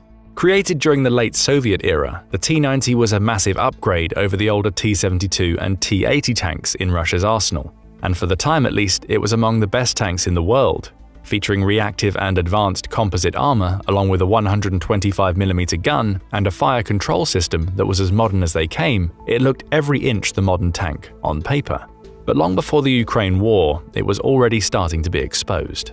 Russia's conflicts in Chechnya and Syria revealed that the T-90 was susceptible to most modern anti-tank systems. Once drones became more prominent on the battlefield, it was proven to be even more vulnerable. According to the National Interest, the Chechen and Syrian fighters who came up against it say that you don't even necessarily need a modern form of attack to take out a T-90. A standard rocket-propelled grenade, or RPG, will do the job more often than not. The Ukraine war has exposed the T-90 even further. Not only does it have to face the RPG fire that the Chechens and the Syrians used to destroy several of the tanks, but it also has to contend with modern anti-tank systems like the Javelin. Striking from above, the Javelin is capable of easily penetrating a T-90's armor, leaving it a destroyed shell. Ukraine had received 7,000 Javelins from the United States by April 2022, and it's used them to wreak havoc on Russia's tanks ever since. Russia hasn't been able to respond effectively to this type of anti-tank weaponry. In October 2023, Forbes reported that Russia had lost over 2,100 tanks in Ukraine up to that point, with the T-90 accounting for about 60 of those losses. That in itself is revealing. If the T-90 is supposed to be Russia's best tank, why has it sent so few into Ukraine compared to its other, much older tanks? The situation has gotten so bad, according to Forbes, that Russia has been forced to reactivate T-72s, T-62s, and even T-54s and T-55s. Some of those tanks are around 70 years old. And it gets worse. So desperate is Russia to defend its tanks against modern anti-tank weapons that it started relying on what the media mockingly calls cope cages. Vice reports that these cages, which appear to be hastily built using everyday materials before being haphazardly placed over the tank's turret, were first seen in November 2021, when Russian tanks started rolling into Crimea. Lacking any uniformity in their design, the cages appeared to be a desperate attempt to defend against weapons like the Javelin. The concept is simple enough. A Javelin that would otherwise hit a tank hits the cage, with the explosion that follows failing to penetrate the tank. The cope cages haven't worked. If they did, Russia wouldn't have lost well over 2,000 tanks in Ukraine. The entire situation points to Russia having failed to update its tanks so they're capable of dealing with modern anti-tank weapons. In the case of the T-90, it's not necessarily a bad tank. Certainly not in the context of the Ukraine war, as Ukraine has been forced to rely on T-62 and T-72 models. According to a Ukrainian lieutenant named Alexander Romanchuk, it takes 2 or 3 of those older tanks to stand a chance against the T-90. Rather, it seems like the T-90 is a relic of a form of war that's increasingly not being fought anymore. It may still come out on top when stacked against many other tanks, especially those designed before it, but it's a crowning jewel from the Soviet era that's being repeatedly shattered by anti-tank weapons against which it was never designed to have a proper defense.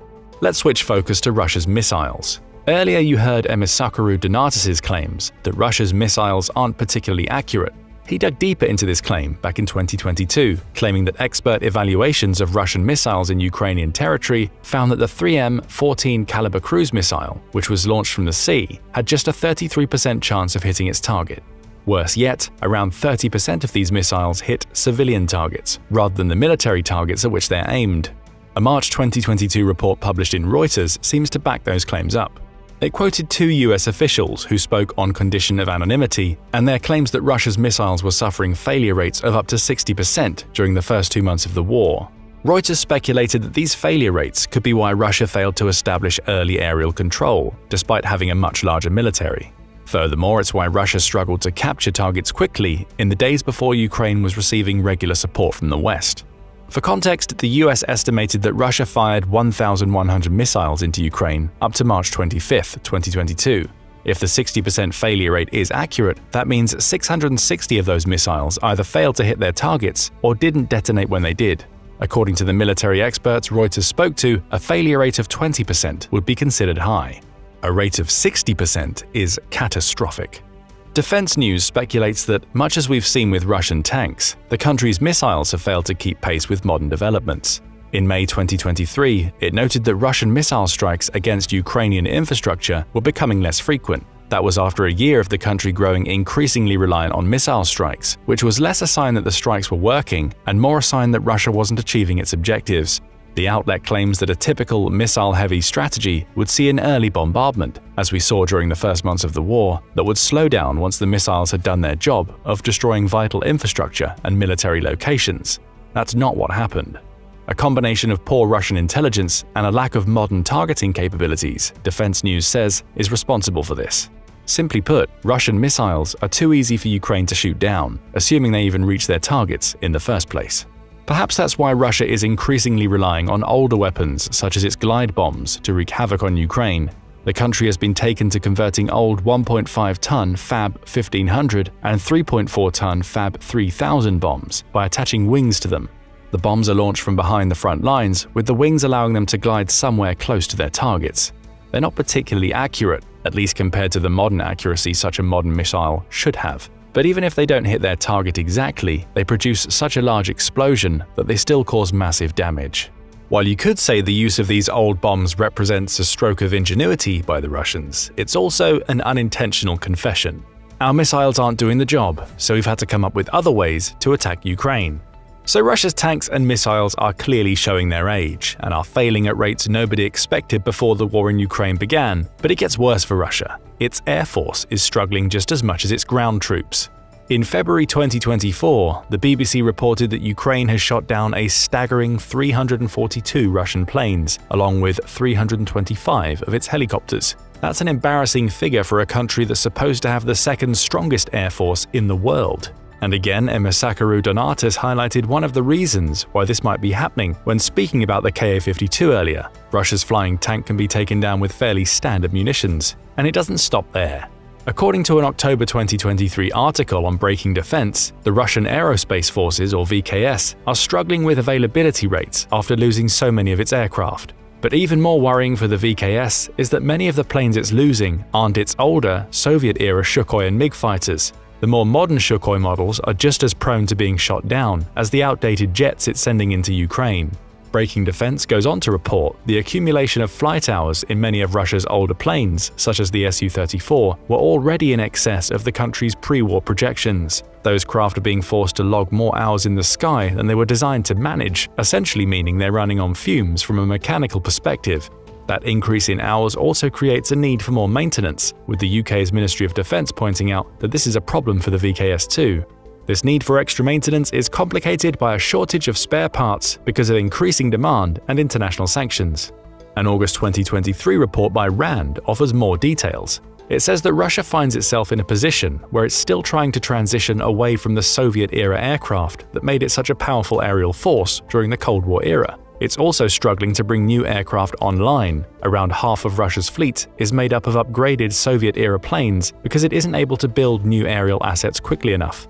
So we see the same situation that we saw with Russia's tanks. The country is relying on technology from a bygone military era, which could explain why the VKS has been so unsuccessful in Ukraine. As for flight hours, the Soviet-era platforms Russia is using so extensively in the war are generally designed to fly for between 2,000 and 3,500 hours. That's far below the 3,500 to 4,500 hours most modern military aircraft can manage. And even with upgrading efforts potentially extending lifespans, RAND says that many of the planes Russia is losing are already deep within the last 1,000 hours of their service lives. By the summer of 2024, the organization says the VKS will be down to 75% of its pre-war strength due to combat losses and many of its aircraft's airframes simply aging out. Even more worryingly for Russia, the story doesn't seem to get much better for its newer planes. Take the Su-57 as an example. A stealth fighter that's supposed to be among the best fifth-generation fighters in the world today, the Su-57 basically hasn't been used in Ukraine. Part of that is down to Russia simply not having many of the aircraft. It only had 10 available to the VKS at the beginning of 2023. But even then, 10 Su-57s should have been able to wreak havoc on Ukraine. Russia claims the jet is one of the best of its kind, as well as being the first Russian jet to feature stealth technology. It should be featured in the war, but it isn't. And the reason may lie in the array of technical issues the jet had faced during its development. On paper, the Su-57 is supposed to be a combination of attack aircraft and fighter jet, capable of destroying targets on land, at sea, or in the air. Its body is made using composite materials including fiberglass, polymers, and a special aluminium used to create load-bearing honeycomb filters. It can also carry up to 4 K-77M missiles, each radar-guided and being launchable from beyond visual range. A combination of twin engines cooled by Izdalai 117 or AL-41F1 turbofans and 3D thrust vectors should give it immense maneuverability while still allowing it to reach Mach 2 without engaging afterburners. However, the reality is much different. Production problems mean that the Su-57, which was first flown in January 2010, didn't enter service until December 2020, a full 10 years after it first took to the skies. And when it did, several aviation experts noted that it's far from the stealth fighter Russia claims it to be. One of those experts, Chris Bolton, took to social media to point out that the jet has a radar cross-section similar to the FA-18 Super Hornet. That's notable because the Super Hornet isn't a stealth fighter. The F-35 is, and the Su-57 has a radar cross-section 1,000 times bigger than America's main stealth fighter. That poor cross-section is a major problem. After all, a stealth fighter that shows up so prominently on radar isn't a stealth fighter at all. Perhaps that's why the Kremlin hasn't deployed it over the skies of Ukraine. It knows that there's a good chance that one of its 10 Su-57s will get shot down, leaving it with egg on its face, as it tries to explain why a stealth fighter it claims is veering into the 6th generation of jets was so easily taken down by a country that shouldn't be prepared for it. So we see the problem of Russia relying on old Soviet-era tech again in the war against Ukraine. Only the Su-57 adds another issue. Even Russia's newest technology appears to be incapable of operating at the expected capacity. Hence, Russia doesn't dominate the skies over Ukraine. But what about the seas? In pure numbers, Russia has the world's largest navy, with nearly 750 assets. It should have been able to bring that navy to bear against Ukraine via the Black Sea, with its dreaded Black Sea Fleet, anticipated to help Russia claim the only waters that lead into Ukraine. But again, that didn't happen. Instead, Ukraine's navy, which is around a seventh of Russia's size, has somehow managed to decimate the Black Sea Fleet. According to The Guardian, it had destroyed a third of the fleet by March 2024, with one of its latest strikes taking out the Konstantin-Olshansky, an amphibious landing ship that was stationed in Russian-controlled Sevastopol.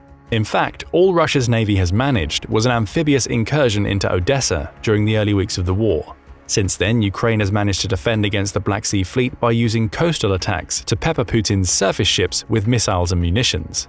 Warrior Maven points out that a problem that has already been highlighted in other Russian weapons affects its navy, an over-reliance on old Soviet technology. For instance, the Admiral Nakhimov, a Russian battlecruiser, is still armed with firepower developed during the 1980s. It has no hypersonic missiles, and despite being almost as large as an Iowa-class battlecruiser, it packs far less firepower than comparable ships. The US Naval Institute, or USNI, digs deeper. It points out that the Russian Navy underwent an extensive period of modernization, beginning in the aftermath of the 2008 war between Russia and Georgia. In the 14 years since the end of that war and the beginning of the one in Ukraine, Russia should have had plenty of time to produce new surface combatants and submarines, as well as upgrade the capabilities of its existing fleet. The investment was provided, yet the Russian Navy, though growing in size, is still far behind where any would anticipate it to be. Part of the reason, according to the USNI, lies in Russia's approach to its navy. Historically, the country has always focused its ships on continental security concerns, perhaps leaving them ill-equipped to deal with something like a waterborne invasion of Ukraine. But more worrying for Russia are the periods of neglect that the Navy has been through. For instance, the collapse of the Soviet Union saw Russia reduce its navy by 75%, placing it in a position where it needed to catch up once Russia reached a point where it needed ships again. We see that in the aftermath of the war with Georgia. Russia had to invest heavily to bring its navy anywhere near being close to par. Even then, the USNI points out that Russia's modernized navy isn't much different from its Soviet-era navy. Strategy still revolves around land-based active defense, resulting in the construction of ships that are perhaps less capable of attacking positions on land. Again, the Ukraine war provides an example of this, with the USNI saying that Russia is seemingly incapable of providing direct naval support to its army's flank from the water. That's surprising, given how well Russia used that very tactic throughout World War II. It all adds up to a navy that, though impressive on paper, is far less capable than it appears. Still, where you could be justified in thinking that Russia's naval failings are as much due to strategy as weaponry, even if it's still relying on Soviet ships and tech, there's no excuse for the body armor issues the country experiences. Those issues were evident from the beginning of the war. In May 2022, Newsweek reported on a call intercepted by the security service of Ukraine that supposedly saw a Russian soldier speaking to his mother on the phone about the state of his body armor. The mother asks the soldier what he needs. The soldier's reply, "Body armor. It's just what we have now is terrible."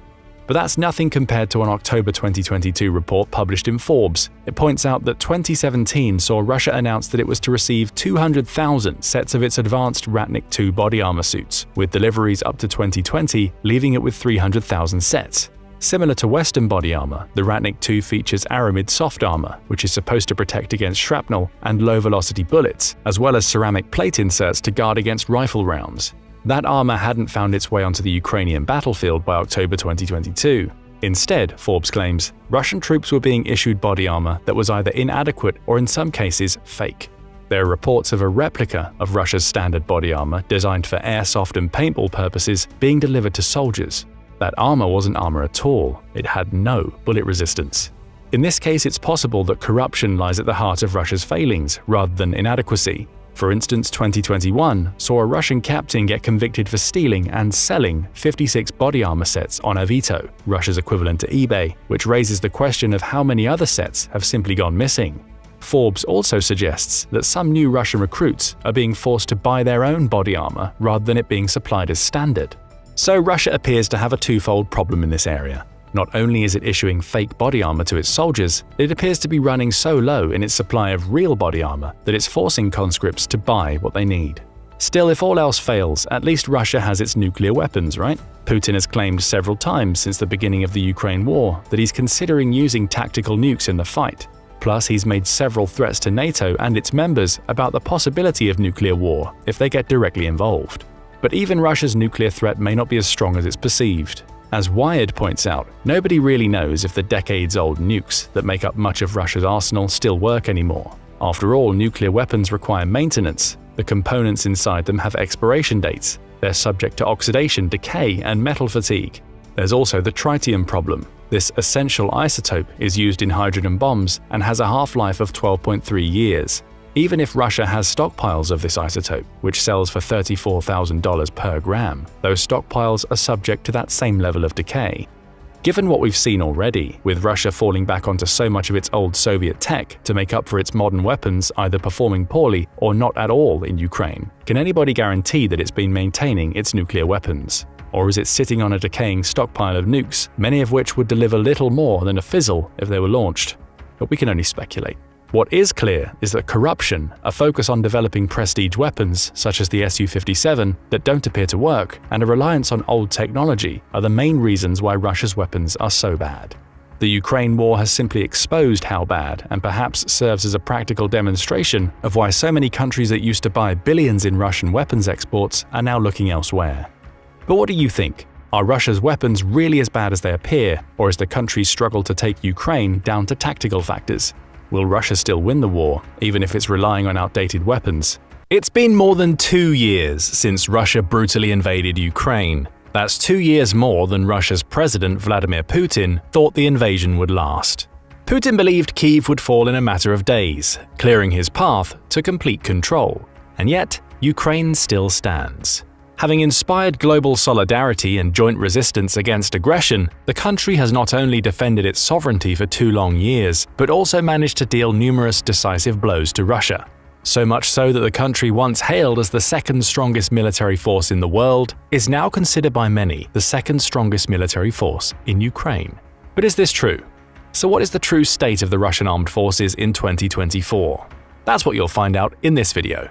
If you were to inquire about the true state of the Russian armed forces in 2022 or even 23, you would have received a much different answer. As mentioned, Putin was nowhere near prepared for the resistance and resilience shown by Ukraine. This allowed the invaded country to thwart initial Russian advances and inflict significant losses on Russian forces. These losses were so great that in 2023, US intelligence officials claimed that it would take at least a decade for Moscow to recover. German experts gave Moscow a little more credence, estimating that Russia's military would need 5 to 8 years to fully recuperate. But in a shocking turn of events, Moscow seemingly needed months, not years, to regain significant strength. Western military leaders, experts, and observers can only look on as Russia displays an extraordinary ability to endure severe punishment and recover at a rate no one could have anticipated. These superhuman reconstruction efforts are fueled by one thing, besides Putin's spite, a massive military budget. To begin to understand just how massive, all you need to know is that Russia's defense budget for 2024 accounts for as much as 1/3 of all government spending. So how much money is Putin pouring into his war machine? A staggering 7% of its GDP, a record high since the Cold War era. To put this figure into perspective, the US, the top military spender worldwide, is allocating 3.4% of its GDP for defense purposes. China, another major spender, is using only 1.7% of its GDP for its military. Interestingly, the only country spending more in terms of GDP percentage in the top 10 is Ukraine, with a remarkable 37%. Of course, we're missing the GDPs of these countries to get the full picture, so let's talk numbers. The mentioned 7% of Russia's GDP amounts to $140 billion. That's how much Russia is investing in reconstructing its military, and that's just the beginning. The budget signed in 2023 actually spans the next 3 years, during which military spending is expected to surpass the $400 billion mark. From these figures alone, it's evident that Russia has no intention of ending its invasion of Ukraine anytime soon. Quite the contrary. The country's obviously intending to overwhelm Ukraine in the coming years. However, it's also becoming increasingly apparent that Putin is ushering Russia into a state of perpetual war. With the amount of money he's pouring into the military, he has enough funds to impose martial law or call for a full mobilization virtually whenever. Speaking of large-scale mobilization, this is precisely what helped Russia recuperate its military strength after initial setbacks. Though calling Russia's losses setbacks might be an understatement, as the country is estimated to have expended almost 90% of its pre-war troops as of December 2023, and yet the numbers we're seeing now suggest that Russia's military is bigger than ever. How is this possible? The answer is simple. Russia is focusing on quantity, not quality. In late 2022, Russia enlisted 300,000 new troops to fight in Ukraine. By June 2024, it plans to mobilize another 300,000 people for the same purpose. So numbers-wise, it appears Russia's military is flourishing. However, this emphasis on quantity comes at a cost, and a major one at that. You see, the new recruits are hastily trained at best and lack the experience and expertise of seasoned soldiers. So yes, Russia is replenishing its ranks at an impressive speed, constantly sending new troops to the front lines, but as things stand, these troops are sent there to die. However, Putin doesn't seem to care, just like he doesn't care where these new troops are coming from. That's why there have been reports of Russia mass recruiting foreign nationals into volunteer formations under a short-term contract. Russia has also reportedly mobilized prisoners for assault squads using 6-month contracts. Then there are mercenaries from the Akhmat Group of the Chechen Special Forces and the Wagner Group, the notorious Russian state-funded private military company. Just the creme de la creme, don't you agree? But again, Russia isn't particularly picky. The Kremlin doesn't care about the methods as long as it achieves its desired outcomes. That's why many of the currently contracted Russian soldiers were actually forced into signing a new contract. Of course, this isn't the case for all the contracted soldiers in the Russian army. Some are there consciously, motivated by patriotism and a sense of duty. However, a large chunk of the soldiers who've joined the Russian army willingly are there to improve their poor financial situation. There are even some soldiers who joined army branches that aren't involved in the war, thus essentially hiding in plain sight. All in all, there were around 470,000 troops in Ukraine at the beginning of 2024. That's roughly 13% of the total Russian military, which is estimated to have 3.57 million personnel.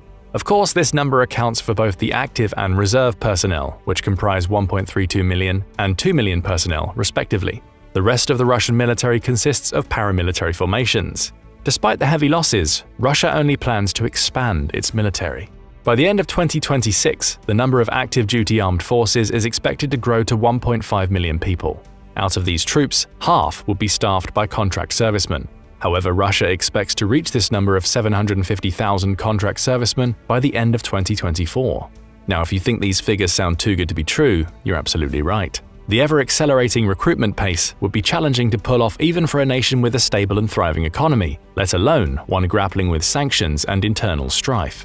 The truth is that this mass recruitment is nothing but a bureaucratic campaign that aims to achieve the desired army size on paper, with no regard for how sustainable or effective it will be in practice. That's why the 300,000 new servicemen Russia plans to mobilize in 2024 will probably suffer the same fate as the initial 300,000 thrown to the front lines in 2022. As mentioned, Russia lost almost 90% of its pre-war troops by December 2023. These losses account for up to 120,000 troops killed and roughly 200,000 soldiers wounded. But how is it possible for a country as militarily powerful as Russia to lose so many soldiers when battling a smaller and less equipped nation like Ukraine? The answer primarily lies in Russia's highly attritional military tactics. The country's troops are often pushed to the point of inoperability before being rotated out. Russia also often relies on human wave attacks, which lead to massive casualties as soldiers are sent into battle with little regard for their survival. These types of attacks were used around places like Bakhmut and Avdiivka, costing thousands of poorly armed and trained Russian soldiers their lives as they rushed entrenched Ukrainian positions. To understand just how great these losses are, all you need to know is that Russia lost more soldiers in the 4-month campaign for Avdiivka than it did in a decade-long war in Afghanistan. But Russia's army isn't only degrading in terms of human losses. The attritional tactics have also taken a severe toll on its equipment and resources. With this in mind, let's see how Russia's armed forces stand in terms of military equipment in 2024. First up, Russia's land power. The ground is generally where Russia is perceived to be at its most powerful. Look at any category that matters in this regard, the number of tanks, artillery, or armored vehicles, and you'll see that Russia is either number 1 or in the top 3 countries in the world.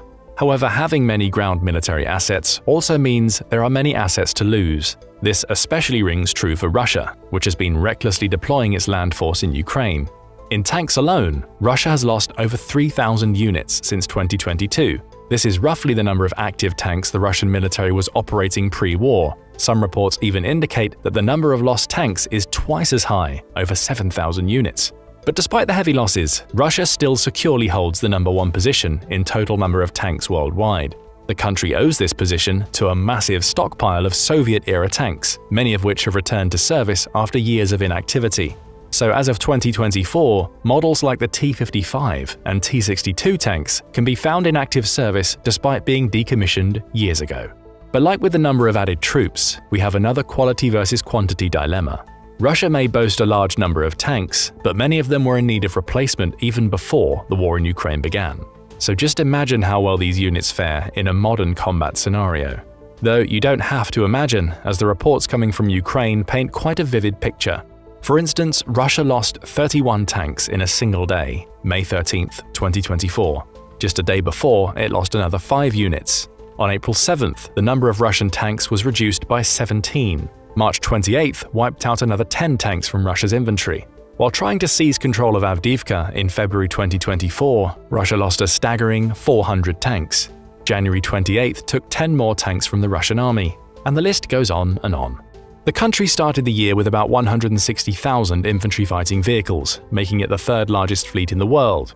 But each of the attacks described above also wiped out a portion of Russia's fighting vehicle inventory. Since the beginning of the invasion, Russia has lost around 8,800 of these vehicles, primarily consisting of MTLBs, BMPs, and BTRs. Despite their Cold War roots, these vehicles have served Russia's military well for decades, providing mobility and firepower to its troops. The same can't be said for the D-10 and D-20 howitzers, which have previously been decommissioned. However, just like the mentioned Soviet-era tanks, these artillery pieces returned to service to make up for the heavy losses suffered in this department. At the beginning of 2024, Russia was estimated to have over 6,200 self-propelled artillery pieces and over 8,300 towed pieces. Though it's lost quite a few throughout 2024, it seems that the situation with artillery shells is more urgent than the one with artillery pieces themselves. That's why Russia significantly ramped up its production volumes, dipped into its stockpiles, and even turned to North Korea and Iran for imports. Over 300,000 artillery shells were shipped over the Caspian Sea from Iran to Russia in as little as 6 months. North Korea has sent 10 times as much since September 2023, providing a major lifeline for Russia's land forces. The reliance on countries like Iran and North Korea, which undoubtedly have their own geopolitical agendas, underscores the lengths to which Russia is willing to go to persevere in the war against Ukraine. Russia has relied on these countries in other regards as well. For instance, Moscow has extensively employed Iranian drones instead of cruise missiles, as the latter are significantly more expensive and decreasing in number at an alarming rate. Now let's discuss Russia's air power in 2024. Given how important drones are becoming on the modern battlefield, let's discuss them first. Interestingly, Russia was slow to realize the importance of over-battlefield drone aircraft, which is why it initially lagged behind other countries in developing and deploying drone technology. However, Russia came to its senses, and as of 2024, it's estimated to have over 3,500 drones. But most of its locally made drones are used for reconnaissance missions, while the attack aircraft have been primarily imported from Iran. In the drone department, Russia has fared pretty well, having reported almost no losses in 2024. The same can't be said for the country's other aircraft. In 2024 alone, Russia lost 8 jets and 1 helicopter. Here's a quick overview of the lost aircraft. Number 1. The Beriev A-50, a Soviet-era airborne early warning and control (AEW&C) aircraft. Since this aircraft was lost over the Sea of Azov, the Russian Air Force now has 12 more units in its arsenal. Number 2. The Ilyushin Il-22, a Soviet-era airliner. This aircraft was damaged by a surface-to-air missile, leaving the Russian Air Force with only 1 functional unit. 3. The Ilyushin Il-76, a Soviet-era multi-purpose turbofan strategic airlifter. This shot-down aircraft was one of 120 in Russia's fleet. Number 4. The Sukhoi Su-35, an air defense fighter. After this multi-role fighter was shot down over eastern Ukraine, Russia is in possession of 117 of these jets. 5. Another Su-35, shot down over the Azov Sea, bringing the total to 116. Number 6. Another A-50, lowering the total number to 11. Number 7. The Sukhoi Su-27, a Soviet-origin twin-engine supersonic fighter aircraft designed for air superiority missions. Russia still has over 50 of these advanced jets in its inventory. Number 8. The Tupolev Tu-22M, a supersonic maritime strike bomber. An engine fire caused this aircraft to crash near Stavropol, leaving the Russian Air Force with 66 total units. Though these losses are significant, the sheer number of remaining aircraft in each category should tell you that Russia still has a rather sizable air force. In total, this air force consists of the following: over 800 fighter jets, over 700 attack aircraft, over 400 transport aircraft, over 100 special mission aircraft, almost 20 tanker aircraft, and over 1,500 helicopters, of which more than a third are attack helicopters. Of course, Russia isn't able to actively employ all of these aircraft at once for several reasons. The availability of pilots with sufficient experience is among the primary ones. Still, Russia has been able to maintain air superiority over Ukraine for the entire 2 years since the invasion. The only event that could potentially change this is the highly anticipated arrival of the Western-made F-16 jets, which Ukraine should receive in June or July 2024. With these jets, Ukraine will be able to challenge Russia in the air more forcefully and potentially down more aircraft as the year goes on. Though to be fair, Ukraine has done a pretty good job at keeping the Russian Air Force at bay, especially considering the inferior nature of its own air power. However, there's another theater where Ukraine has worked wonders with almost no power: the naval theater. Despite having virtually no navy, Ukraine has managed to wreak havoc on its oppressor's naval capabilities, sinking dozens of its vessels. Ukraine has made such advances that it's virtually freed the Black Sea of the Russian Black Sea Fleet, making many experts wonder whether Crimea can be back under Ukraine's control soon. So far in 2024, Ukraine has managed to damage 3 Russian vessels. Number 1, a Tarantul-class corvette, R334 Ivanovets, one of 20 in the Russian Navy's possession. However, this loss doesn't change the fact that Russia has the highest number of corvettes in the world, with over 80 in total. Number 2, a Rapucha 1-class landing ship, Cesar Kunikov, one of 15 in Russia's arsenal. Number 3, a Mangust-class patrol boat, one of 62 Russia owns. If Ukraine gets its hands on the F-16 jets, these numbers could also exponentially rise. But for now, Russia still has a pretty solid navy, with almost 800 total vessels. Some of the highlights include 65 submarines, 47 mine warfare vessels, 14 destroyers, and 12 frigates. However, it's important to note that not all of these vessels can reach Ukraine. With Turkey's blockade of the Black Sea and Ukraine's decisive actions in the region, the local Russian Navy seems less than impressive. Worst of all, Russia can't simply produce new vessels for the Black Sea Fleet, as this would take substantial time and resources, both of which Russia currently lacks. But what about Russia's production efforts in other departments? Well, they're well underway. Like Russia's population, the defense industry has been fully mobilized, as arms manufacturers are urged to work round the clock. And just like with the troops, impossibly high numbers are being thrown around production-wise. Once again, Russia is doing all in its power to project an image of overwhelming strength and resilience. But in reality, this staggering production growth can be explained by 2 not-so-desirable practices. Number 1. Production efforts heavily rely on stocks of materials and components Russia has previously accumulated. But naturally, these stocks are finite, so it's only a matter of time before they deplete. And number 2, Russia is resorting to cannibalization. Cannibalization is the practice of refurbishing or repairing equipment using parts salvaged from other units, often resulting in compromised performance and reliability. Since neither of these practices is sustainable, Russia is struggling to maintain an impressive rate of production in 2024, lowering the industry's capacity to support the ongoing military operations.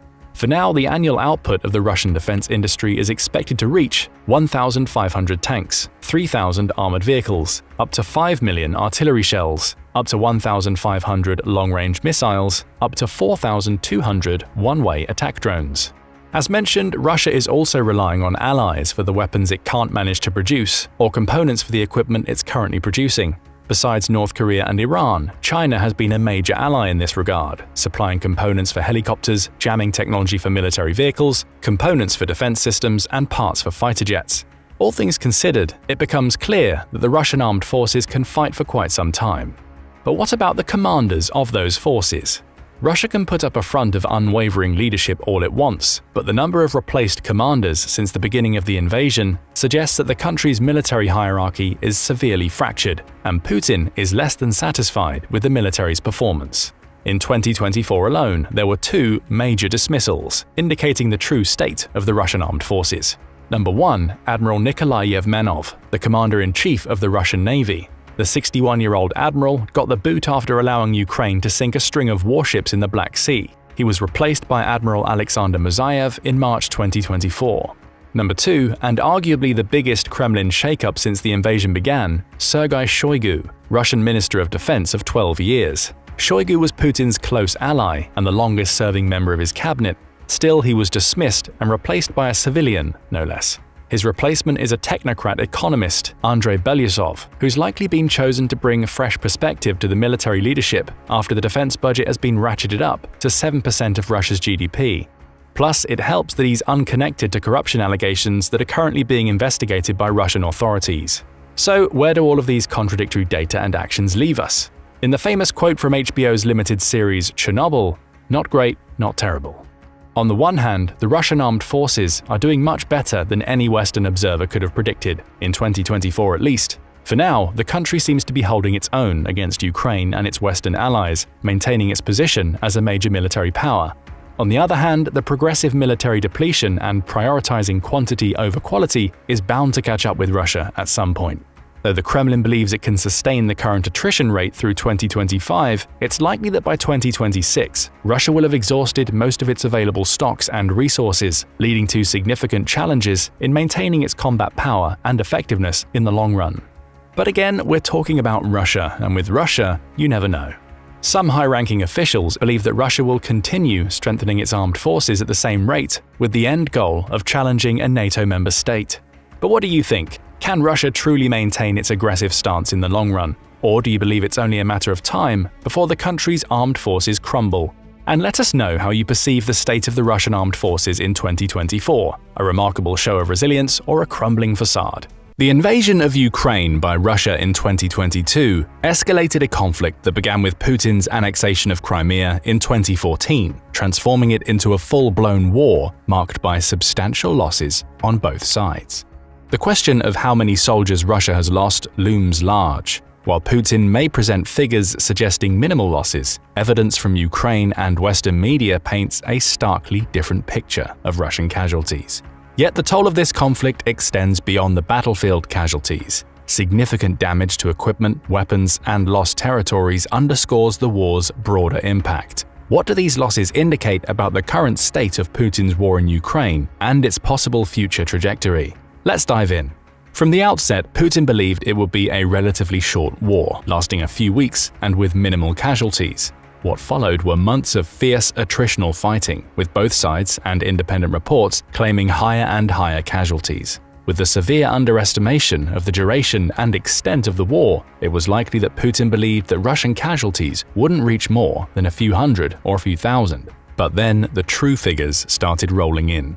With a large chunk of the world focused on the ongoing conflict, at least until Israel declared war on Hamas, it's understandable that both Russia and Ukraine would want to twist the narrative in their favor. Indeed, one of the first reports from Russia in June 2022 spoke of only 5,900 deaths in the Russian armed forces.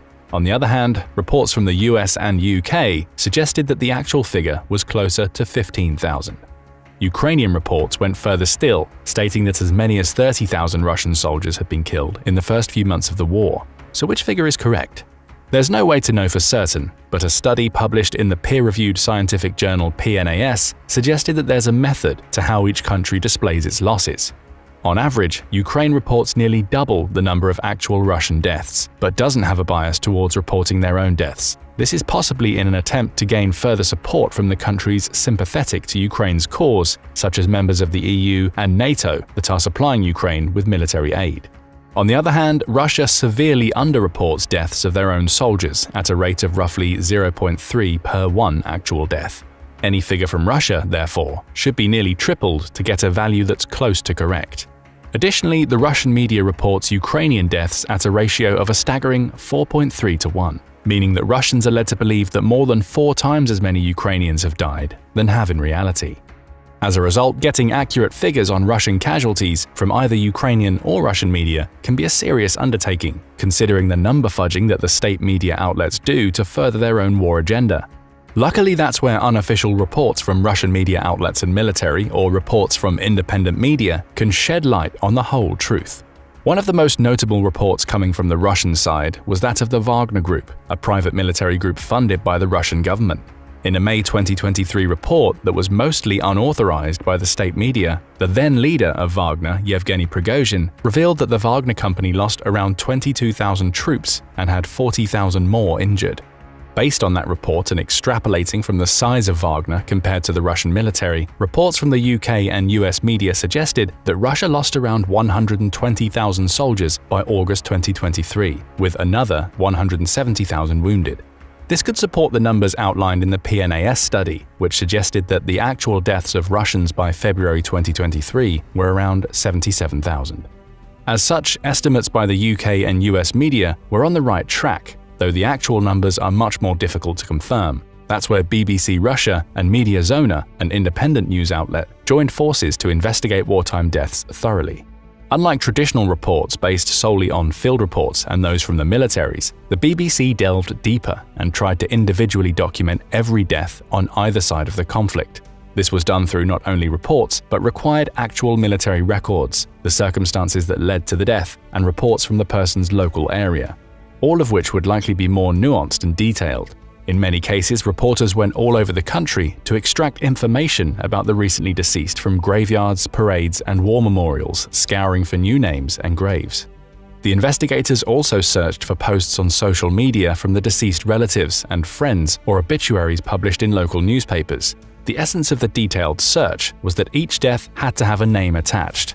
No longer were the numbers just figures that would pop into someone's head only to be forgotten a few seconds later. They were now real people who had died for their country, no matter how flawed the cause.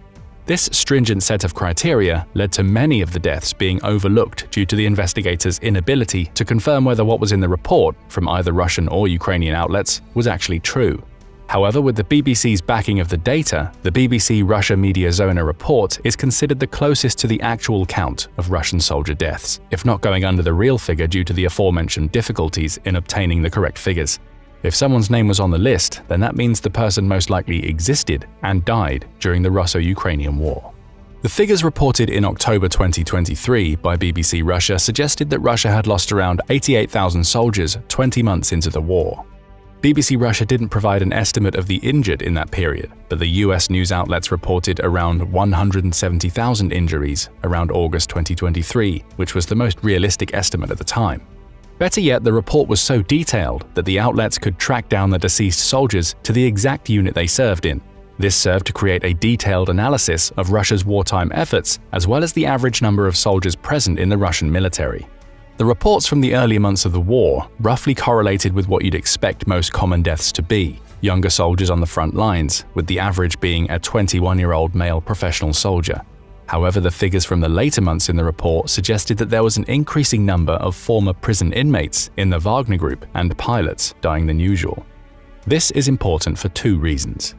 First, it showcased that the Russian military, despite a widespread effort to conscript more soldiers, was bolstered by those most likely unwilling to actually fight for the country and were coerced into stepping onto the front lines.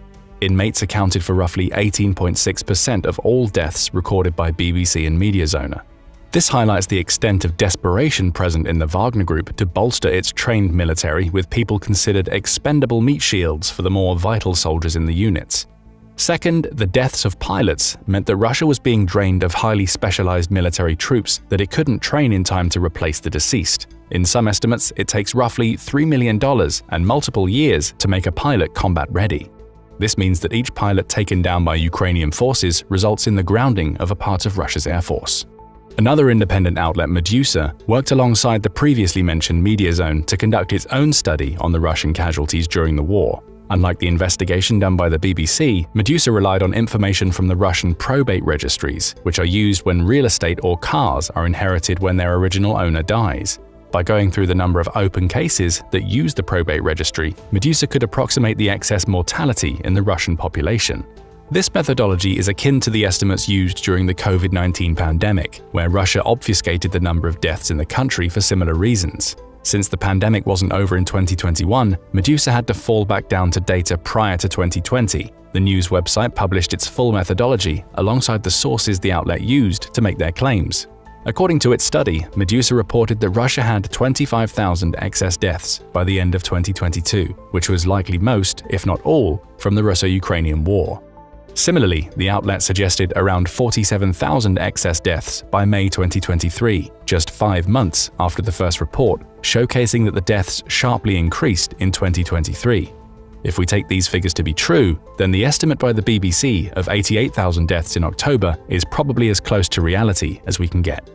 But those are figures from mid to late 2023, and the war is still going. What are the most recently updated figures? According to the latest data presented by BBC Russia, the total Russian death toll could be as high as 107,000 as of February 2024, and that's not all. When compounded with the estimates of severe injuries that cause soldiers to be discharged from the service, the total losses of the Russian army could amount to as many as 321,000. This figure closely aligns with the numbers published by the US news outlets, suggesting around 315,000 losses. This accounts for more than 85% of the troops in Russia's pre-invasion available forces, which were around 360,000. Of the estimated 107,000 casualties over the course of 24 months, the war resulted in 53,500 casualties on the Russian side alone. Compare that to the other notable wars, and the figure is higher than the war in Iraq, 2013-17, 50,095 deaths per year, and the Syrian civil war, 2011 to present, 43,736 deaths per year. When combined with the losses suffered by Ukraine, the death toll is a staggering 95,000 per year. This makes the Russo-Ukrainian War the deadliest conflict in the 21st century, beating out the Tigray War in Ethiopia. But the number of human casualties paints only part of the picture of the true losses suffered by Russia as a result of invading Ukraine. Also devastating have been the other military losses during the war, that of equipment and infrastructure. According to a February 2023 report, Russia lost roughly half of its battle-ready tanks a year into the war, crippling its ability to mount a unified offensive. This partly led to the drawn-out conflicts going on today. Yet another report in April 2023 suggested that Russia has lost over 10,000 pieces of vital military equipment, including tanks, trucks, artillery, and drones.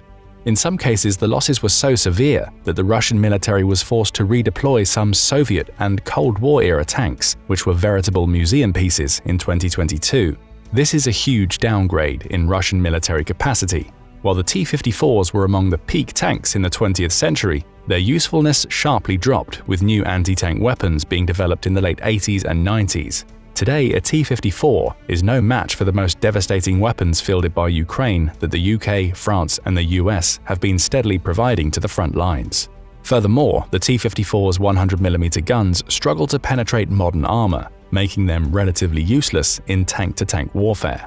Considering that is a relatively rare occurrence, the T-54 still poses some threat to infantry and light, unarmored tanks and vehicles such as the Soviet-era Grad launcher both sides are still using to this day. Comparatively, Ukraine has reintroduced most of its old weaponry, such as the T-55, but its fleet was upgraded with modern 105mm L7 guns capable of piercing through contemporary armor. Ukrainian tanks have also upgraded engines and tactical equipment, putting Russia woefully behind in technology on the front lines. According to some reports, Russia is even holding back its tanks for later use and trying to stockpile as many tanks as possible. This includes the newly built T-90s and the older T-62, T-72, and T-80s that Russia has pulled out of cold storage. As a result, most of the forces currently fighting on the front lines are purely infantry, and Russia is accruing more losses by the day. This could point to Russia trying to accumulate enough tanks for a final push in the future, and is using its infantry as cannon fodder to try and lower Ukraine's defenses as much as possible before that happens. While this might sound like a dubious plan by Russia's military command, the fact is that Russia has roughly 4 times the population of Ukraine. While of course not everyone can be conscripted, the attritional nature of the war could lead to Russia gaining some ground in the long term, since it can absorb heavier losses and regroup its efforts later. However, this has led to multiple waves of conscription efforts in the country, usually focused on lower-density regions. This is partially due to the comparatively lower salaries outside of the major cities, usually around $500 per month compared to $1,200 in Moscow. Additionally, a military contract provides up to $2,500 per month, making it lucrative to lower-earning people in remote provinces. As a result, other reports from Medusa suggest that people in far-off provinces are much more likely to be the casualties of the Russo-Ukrainian war.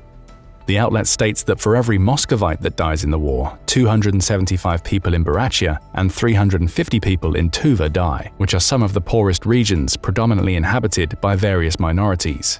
It's not just the poor that have suffered over the course of the war. The conscription efforts have shaken the country to its core, resulting in waves of people emigrating from Russia to avoid being conscripted. If that wasn't the primary reason, then many more have suffered from Russia's attempts to subvert the public on how the war is actually going. In some extreme cases, the authorities have forbidden people from creating memorials for the fallen ones or spreading information about Russia's war efforts.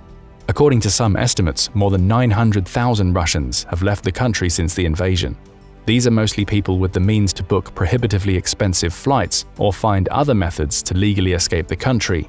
As such, they are primarily middle-class citizens, usually in IT and service sectors that brought significant income to the country via taxes. This is a huge blow to Russia's economy, but it's not the only one. Due to Russia's plentiful supply of oil and natural gas and the EU's previous lack of those resources, the country could command high prices on the market and invest significant funds into building a pipeline infrastructure. However, due to the invasion and most of Europe siding with Ukraine, that trade has trickled to a portion of what it used to be and has stopped altogether in some cases. This led to Russia needing to find an alternative source of funding to power its war machine. That's where China entered the picture. As a resource-demanding country with pretty much no access to oil and gas, as well as precious building materials and minerals internally, China has previously used overseas oil importers from the Persian Gulf. Recent geopolitical influence from the US in the area made China hesitant to fully rely on the Gulf as its sole source of oil and gas. For that reason, they had to diversify. Former Soviet countries such as Tajikistan account for a noticeable fraction of China's oil imports, but the country saw an opportunity in the new conflict between the Russians and Ukrainians. China positioned itself as one of Russia's biggest allies throughout the war, at least on the surface. It has not condemned any of Russia's military operations inside Ukraine and has consistently abstained in negotiations and discussions in the UN regarding Russia. Additionally, China has negotiated a significant trade deal with Russia for its oil, gas, and resources from the Siberian Far East. Faced with losing a bulk of its export funding from the West, Russia was forced to accept exporting oil and gas to China at prices roughly half of those the resources had with its Western partners. Despite that, the Russian economy is still going relatively strong, even if it's becoming obvious that a bulk of it is solely oriented toward its war efforts. But it's still suffering from the inability to trade properly with other countries and extreme losses in manpower and equipment that requires a lot of funding to replace. As a result, Russia's central bank reported in 2023 that the country's inflation rate is roughly 11.1%. However, the actual prices paint a much grimmer picture of Russia's economy. Some economists suggest that the actual inflation rate in Russia is closer to 60%, with food prices spiking up to 75% compared to the figures from 2022. If this continues, Russia could end up with a runaway inflation problem that threatens the entire country's economy with collapse. This is bolstered by the fact that interest rates in Russia's banks have soared to 15%. The interest hike is not the first in the history of the Russo-Ukrainian war. Shortly after the invasion, banks set the interest rate to 20% but lowered them to normal levels shortly afterward. However, it looks like the current economic situation is dire enough that the interest rates will stay as is. It's forced many residents to move their disposable income into savings accounts, with estimates putting the deposit rates at 32%, much higher than those in the Western world, such as in the UK with only 9%. The increased savings deposit can lead to a domino effect. With a significant chunk of money locked away in savings accounts, the Russian economy, or more accurately its citizens, won't have enough disposable capital to maintain itself. Regardless, the Russian media consistently reports that the country's economy is doing well, and the rest of the world begrudgingly agrees. The IMF reported that Russia's economy grew faster than any country currently on the G7 list: France, Germany, Italy, Canada, Japan, the UK, and the US. This paints a bleak picture and suggests that the war might extend for a couple more years. But is this growth actually sustainable by any standards? The short answer is no. While Russia's economy is arguably doing well enough to support its war efforts, all measures taken by Russia's government are ultimately patchwork solutions that will create an unbalanced, highly centralized economy focused on the big Russian cities. Additionally, if the conscription efforts continue, there's probably going to be a lack of available recruits from Russia's poorer areas.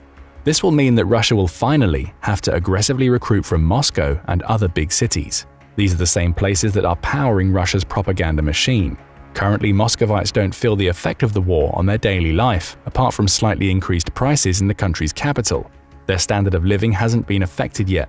But if Russia is required to pull their recruits from the same people that are propping up the Russian economy and are completely oblivious to the real state of the country, the wall of illusion will break rapidly. With that comes the potential acknowledgement that Russia has lost more than just soldiers. The economy is being supported artificially. China has basically made Russia accept any and all terms in order to have their plentiful oil and gas exported at any price.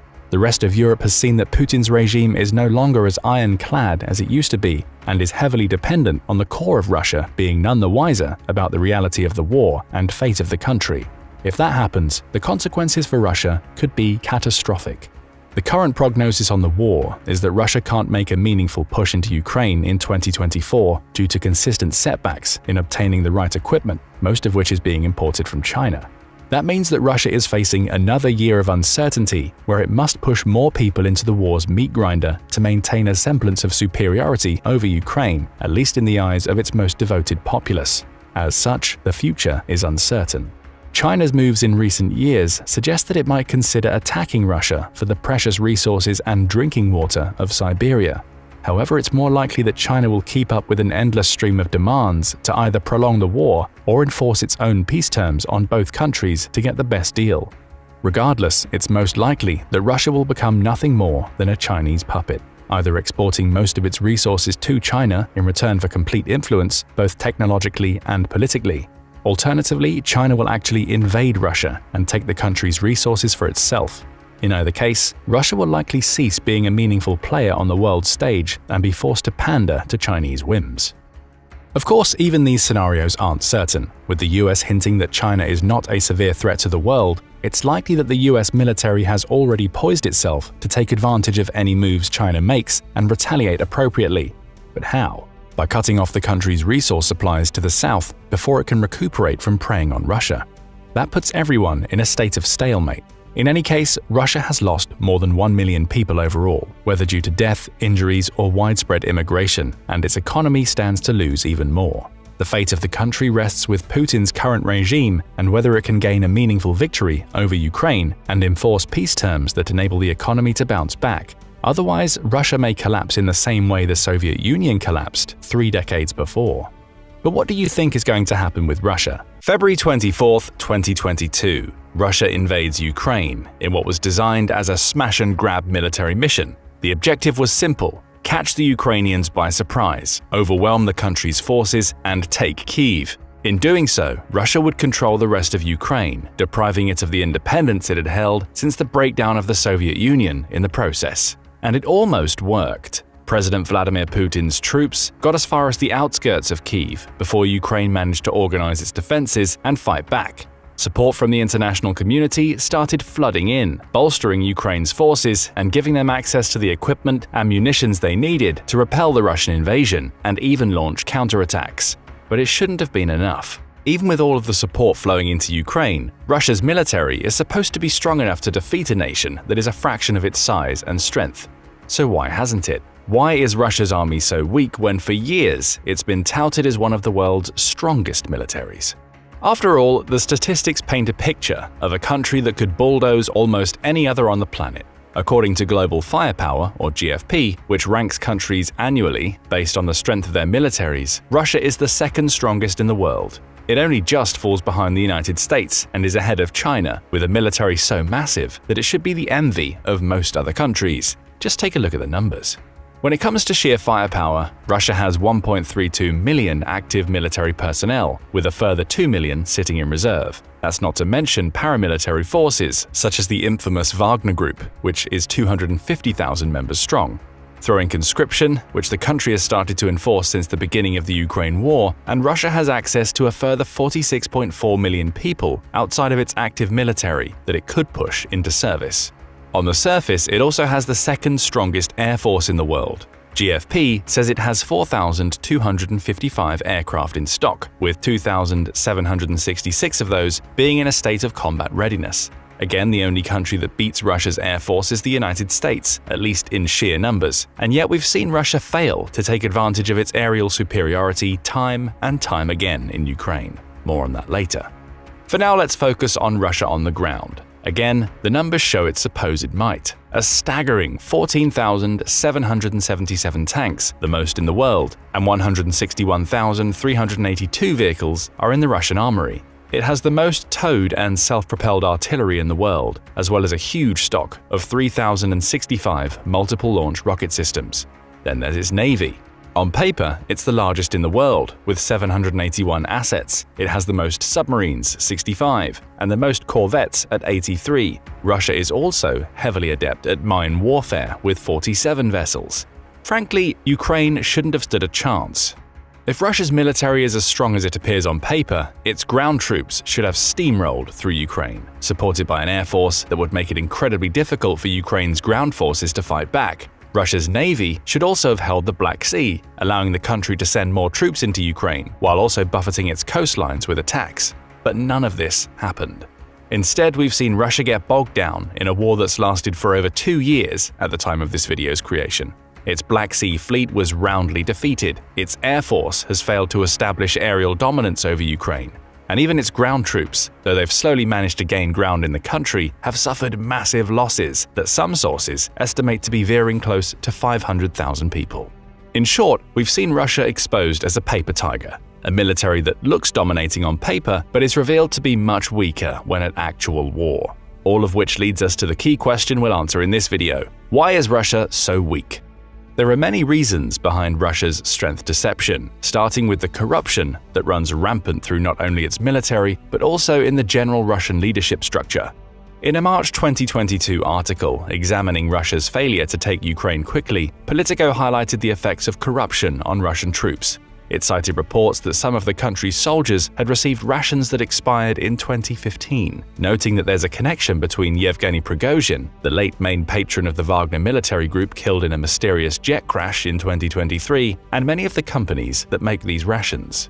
The implication was that Prigozhin was taking the money he got from Russia's government and using it to line his own pockets. Former Russian opposition leader Alexei Navalny practically said as much when campaigning against Putin, claiming that Prigozhin's companies essentially operated a cartel that gamed the Russian bidding system to land huge contracts worth hundreds of millions of dollars. Very little of that money would go towards supplying the food and equipment Russia's troops needed.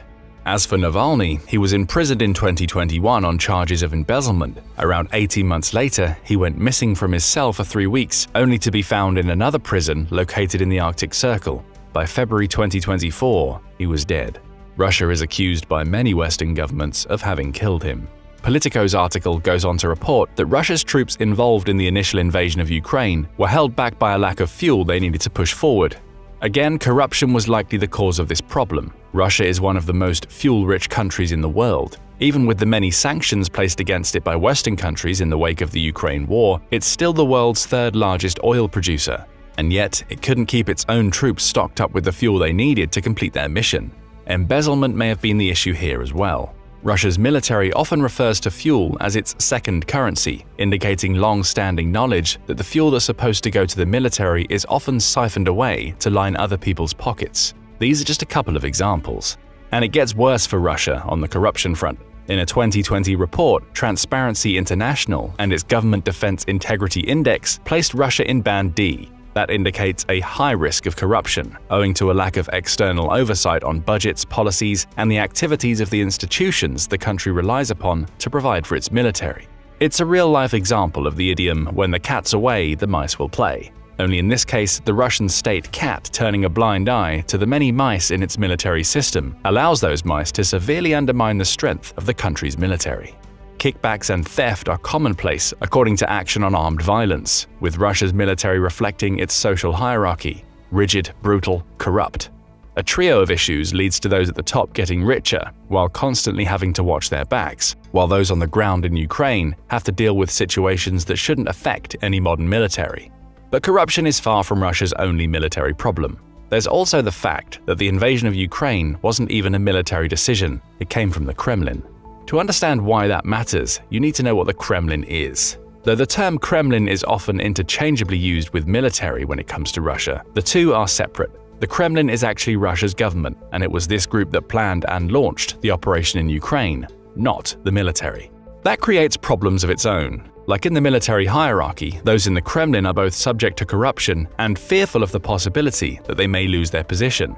The latter issue was especially important to what we see in Ukraine, according to GIS. The research organization suggests that Putin's Kremlin advisors were likely too scared to inform their masters of the true state of Russia's military, leading to Putin heading to Ukraine with a misinformed view of his military's true might. It's because of this lack of communication within the Kremlin that we've also seen so many Russian logistical failures inside Ukraine. GIS highlights one instance that it says is symbolic of Russia's logistical failings. Near the beginning of the war, a column of soldiers from the Roskvardia, the Kremlin's National Guard unit, were sent toward Ukraine in lightly armored vehicles. Those soldiers weren't equipped with guns or similar military apparel. Instead, they went in more as riot police than soldiers, being given shields, batons, and helmets. Their objective was to control the streets of Kyiv. The reality was that they were essentially lambs to the slaughter for the city's defenders, showcasing the Kremlin's complete lack of understanding of what its military actually needed to take the city. This singular instance of poor planning is symptomatic of what's happened throughout the 2 years that Russia has been fighting Ukraine. Rand expands on this, pointing out that the Kremlin utterly failed to anticipate the invasion's logistical requirements, going as far as to suggest the Kremlin may not have even had the capacity to understand this requirement. It points out that Russian troops rapidly ran out of equipment and ammo in the early months of the war, making it impossible to either seize territory or maintain control over territory they had already taken. And the situation isn't getting much better.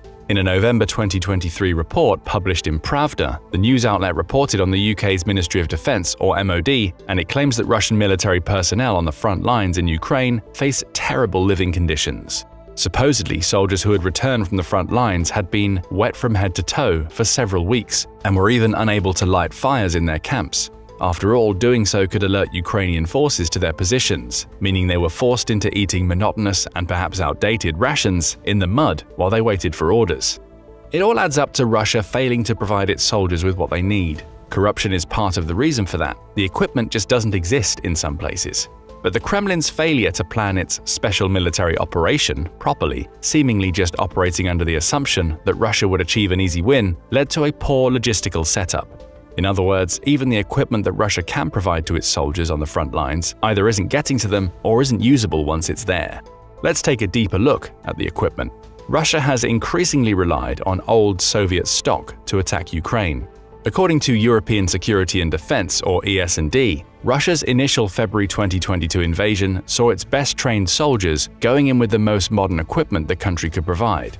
It was the Ukrainians who were forced to rely on outdated Soviet-era technology, at least until the support started pouring in from the global community. By the summer of 2022, the situation was starting to reverse. That's when the first losses of the demothballed tanks that were previously left to rot in storage before being used in the war, were recorded. We've seen Russia using T-62s in Ukraine, as well as T-54 and 55 tanks, some of which may have been built as far back as 1946 in its attacks. ES&D also points out that Russia has pulled about 40% of its Soviet-era tanks and armored vehicles out of its Burachia base for use in Ukraine. Russia has reasons for using this old equipment. They were deployed to provide non-precise artillery fire to support ground troops, which is itself indicative of the fact that Russia had lost a lot of its tube artillery. Those older tanks were also kept in territory that Russia already occupied, allowing them to strengthen the country's defenses in anticipation of Ukrainian counterattacks. Some of the T-54s and T-55s were even used as kamikaze vehicles, being loaded with explosives before they were sent to Ukrainian positions. Still, the fact they're being used at all suggests Russia is running out of more modern equipment. Take the Sosna-U thermal imaging systems that were built into the country's T-72 tanks at the start of the war. Those are becoming less and less common as the war goes on, with the T-72s that Ukraine captures showing that Russia has started using older and cheaper systems. Switch focus to armored personnel carriers, and we start to see howitzers that date back to the 1940s being deployed, as well as naval guns from the 1950s being mounted on some vehicles. All of this outdated equipment can be effective, but it also shows that Russia's military failed to modernize to the extent it needed to handle a full-scale war. If it had, Russia wouldn't be using the Soviet-era weaponry at all. It would have better tanks, artillery, and armored vehicles that were more than capable of defeating most of what Ukraine had to offer. So we're starting to see a confluence of issues leading to the weakened state of Russia's military. Endemic corruption, both in the military structure and the Kremlin, is exacerbated by terrible military planning leading into the war. Add to that a surprising lack of modern equipment. Perhaps corruption played a role there as well, and it can feel like we're seeing a version of Russia from the late 1980s fighting in 2024. Let's bring things down to the troop level. We've already touched on how Russia's poor logistics and planning are forcing its soldiers to endure terrible conditions on the front lines. However, we haven't talked about Russia's strategy of sending wave after wave of untrained or drafted soldiers to the front lines. In many respects, it appears to be employing a cannon fodder strategy in which it tries to overwhelm Ukraine with masses of poorly trained soldiers. There's plenty of evidence for this. In September 2022, Forbes published an article in which it claimed that Russia's practice of drafting untrained soldiers was equivalent to the Kremlin committing premeditated murder against its own people. That report built on another earlier in the month that suggested Russia was about to draft 300,000 soldiers, none of whom it would be able to train properly. Putin's announcement of that draft came with the caveat that only those who've previously served in the armed forces and have particular military specializations would be drafted, with the goal being to boost active forces up to 1.4 million. That announcement met with protests in Russia, which were exacerbated when the Kremlin ordered that Russian airlines could no longer sell tickets to any man between the ages of 18 and 60. While problematic in its own right, that ruling alone shows that Putin wants all able-bodied Russian men to be available to him. More worrying for those draftees is the lack of any real training. According to Forbes, Russia's initial training for soldiers is cursory by design, with most of the training intended to happen on the front lines with experienced soldiers showing recruits the ropes once they arrive. That's a shaky system at the best of times because it splits the focus of frontline troops. But in a war like Russia faces in Ukraine, it can have a devastating effect. Not only are the troops on the front line already struggling with a lack of supplies and equipment, but many of them can't exactly be considered veterans themselves. A new draftee may end up being trained by someone who only has a few months more experience. When the training works, it's because the recruits work alongside a brigade's 3rd Battalion, which is often reserved for training, while the brigade's other battalions are fighting. But in Ukraine, those 3rd battalions are all fighting as well, meaning there are very few soldiers left over to help the draftees. The result is an inconsistent training system that's entirely reliant on the quality and positioning of the unit to which a draftee is dispatched. A brigade that has no veterans and limited equipment, as is possible given Russia's logistical and corruption issues, isn't going to be able to properly train a draftee. That brings us back to the Forbes article suggesting that this approach is tantamount to murder. It cites the Institute for the Study of War, or ISW, when it says that mobilized men with a day or two of training are unlikely to meaningfully reinforce Russian positions. As for the training those new soldiers receive on the front line, it's often non-existent, as the ISW discovered when speaking to a then-recent draftee to Russia's 1st Tank Regiment. That draftee claimed that he'd received no new training in the days since he'd arrived at the Kherson Oblast in Ukraine. He was operating based on the 1 or 2 days of training he'd received before he deployed. It gets worse. If new draftees are essentially cannon fodder due to their lack of training, some Russian soldiers are literally treated as such. That's according to a February 2024 article in the Kyiv Post, which quotes a Russian soldier from the 5th Separatist Motorized Rifle Brigade as claiming that many in his unit are being thrown onto the front lines, not because of their value as soldiers, but because they're ill. He says many who are on frontline duty in Ukraine's southern military district are seriously ill, with many having tuberculosis and some, including himself, being HIV positive. So here are 16 people who have hepatitis, suspected tuberculosis, lung disease, tumors in their heads, he says when describing the soldiers he's working alongside. That's hardly indicative of a well-oiled fighting force. Untrained draftees, many of whom are ill, are essentially being used to soak up Ukrainian bullets and artillery. And therein lies another reason why Russia's military is so weak. The Kremlin doesn't appear to care about its people. In its desperate grab for the material power that would come with claiming Ukraine, Russia appears to have started ignoring the human cost. Many of the country's soldiers are fighting on foot without real support, with Utah State University saying the approach shows that the Kremlin's tolerance for human casualties is only growing higher. In other words, losing tens, perhaps even hundreds of thousands of people in the war doesn't matter because Russia can always replace those people with more warm bodies. Of course, the inevitable happens when there's such callousness on display from leadership. Morale tanks. The Washington Post argued in March 2022 that a large proportion of the early troops sent into Ukraine simply didn't want to be there. That's supported by the number of Russians who've left their homeland since the war began. That number could be as high as 800,000. The early days of the war also saw many videos cropping up on social media of Russian soldiers leaving their tanks, begging for food, and even looting.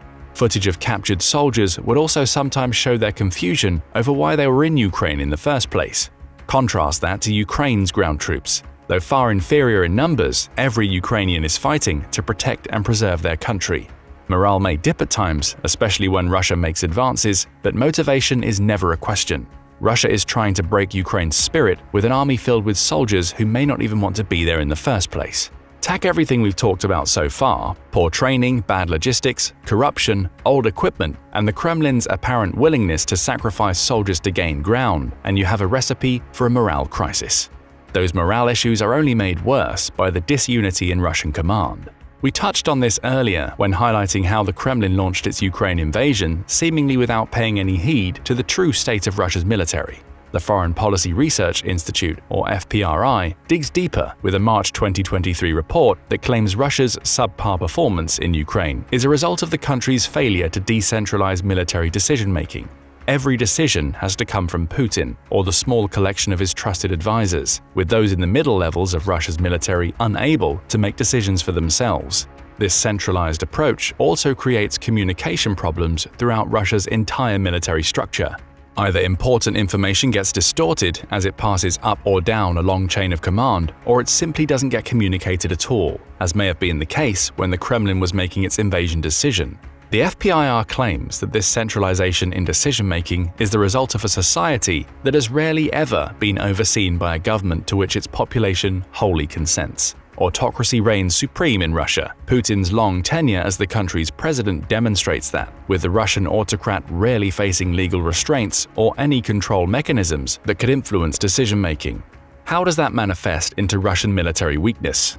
A Russian non-commissioned officer, or NCO, barely wields any power. They are trained not to show any initiative or to make decisions on behalf of the soldiers that serve underneath them, instead acting as little more than intermediaries between the Russian hierarchy and the soldiers on the front lines. That approach is dangerous enough when you consider that all orders come from a government that may not be fully aware of what's happening on the front lines in Ukraine. But it becomes practically foolish when you consider that people on those front lines have practically no way of telling the Kremlin what's happening. Adjustments become more difficult to make. Tactics and strategies can't be tweaked to react to the situation on the ground. Russian soldiers are basically pointed in a direction and told to go, without any consideration given by the country's hierarchy as to the situation those soldiers face. In other words, information doesn't flow freely.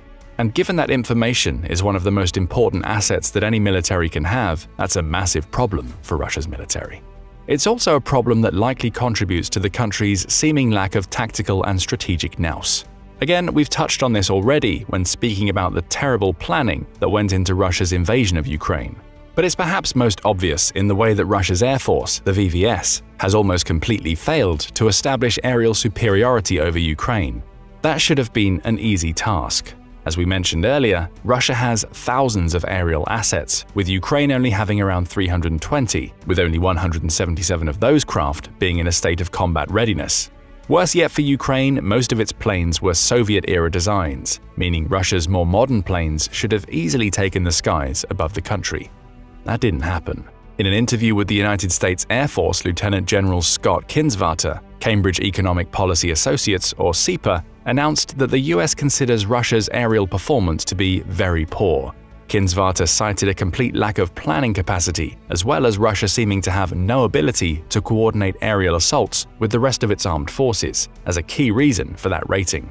combined with the misuse of equipment, which may stem from bad training for Russia's pilots, and you get a VVS that has failed to learn lessons dating back to the Second World War.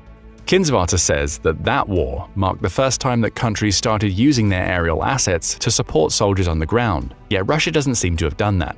In his words, the benefits were so great that they effectively resulted in 1 + 1 = 6, and he cites endemic corruption as being the possible reason why Russia hasn't evolved to use aerial tactics that the United States has used for decades.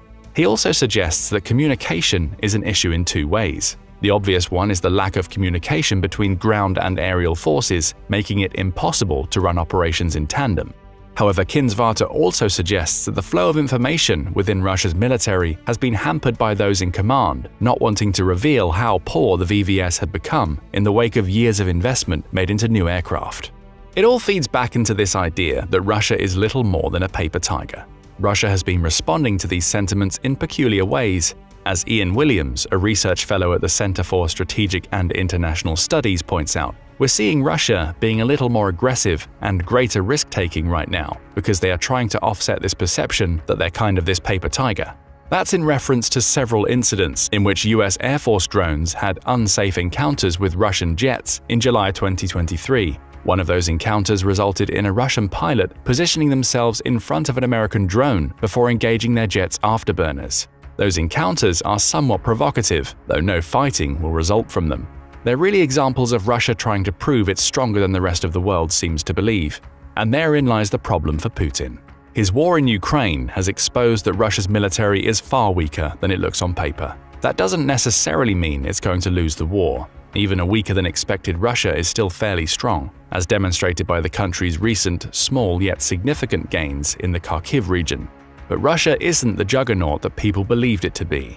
If it was, it would have steamrolled Ukraine long before any international intervention could have prolonged the war in the country to the point where it's been going for over 2 years.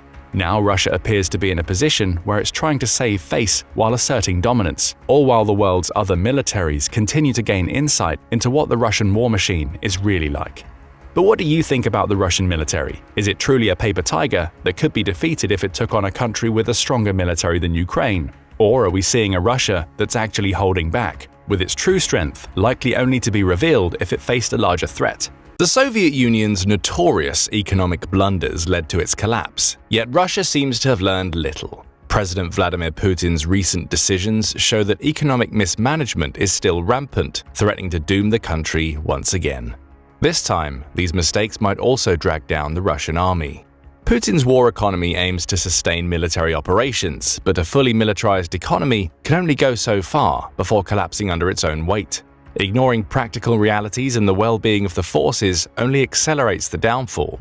Poor decisions are fracturing the structure meant to project power, jeopardizing military effectiveness and national stability. In this video, we explore how these economic missteps are undermining Russia's military and the nation's future. And this is precisely what happens in Russia, and precisely what this video will look into.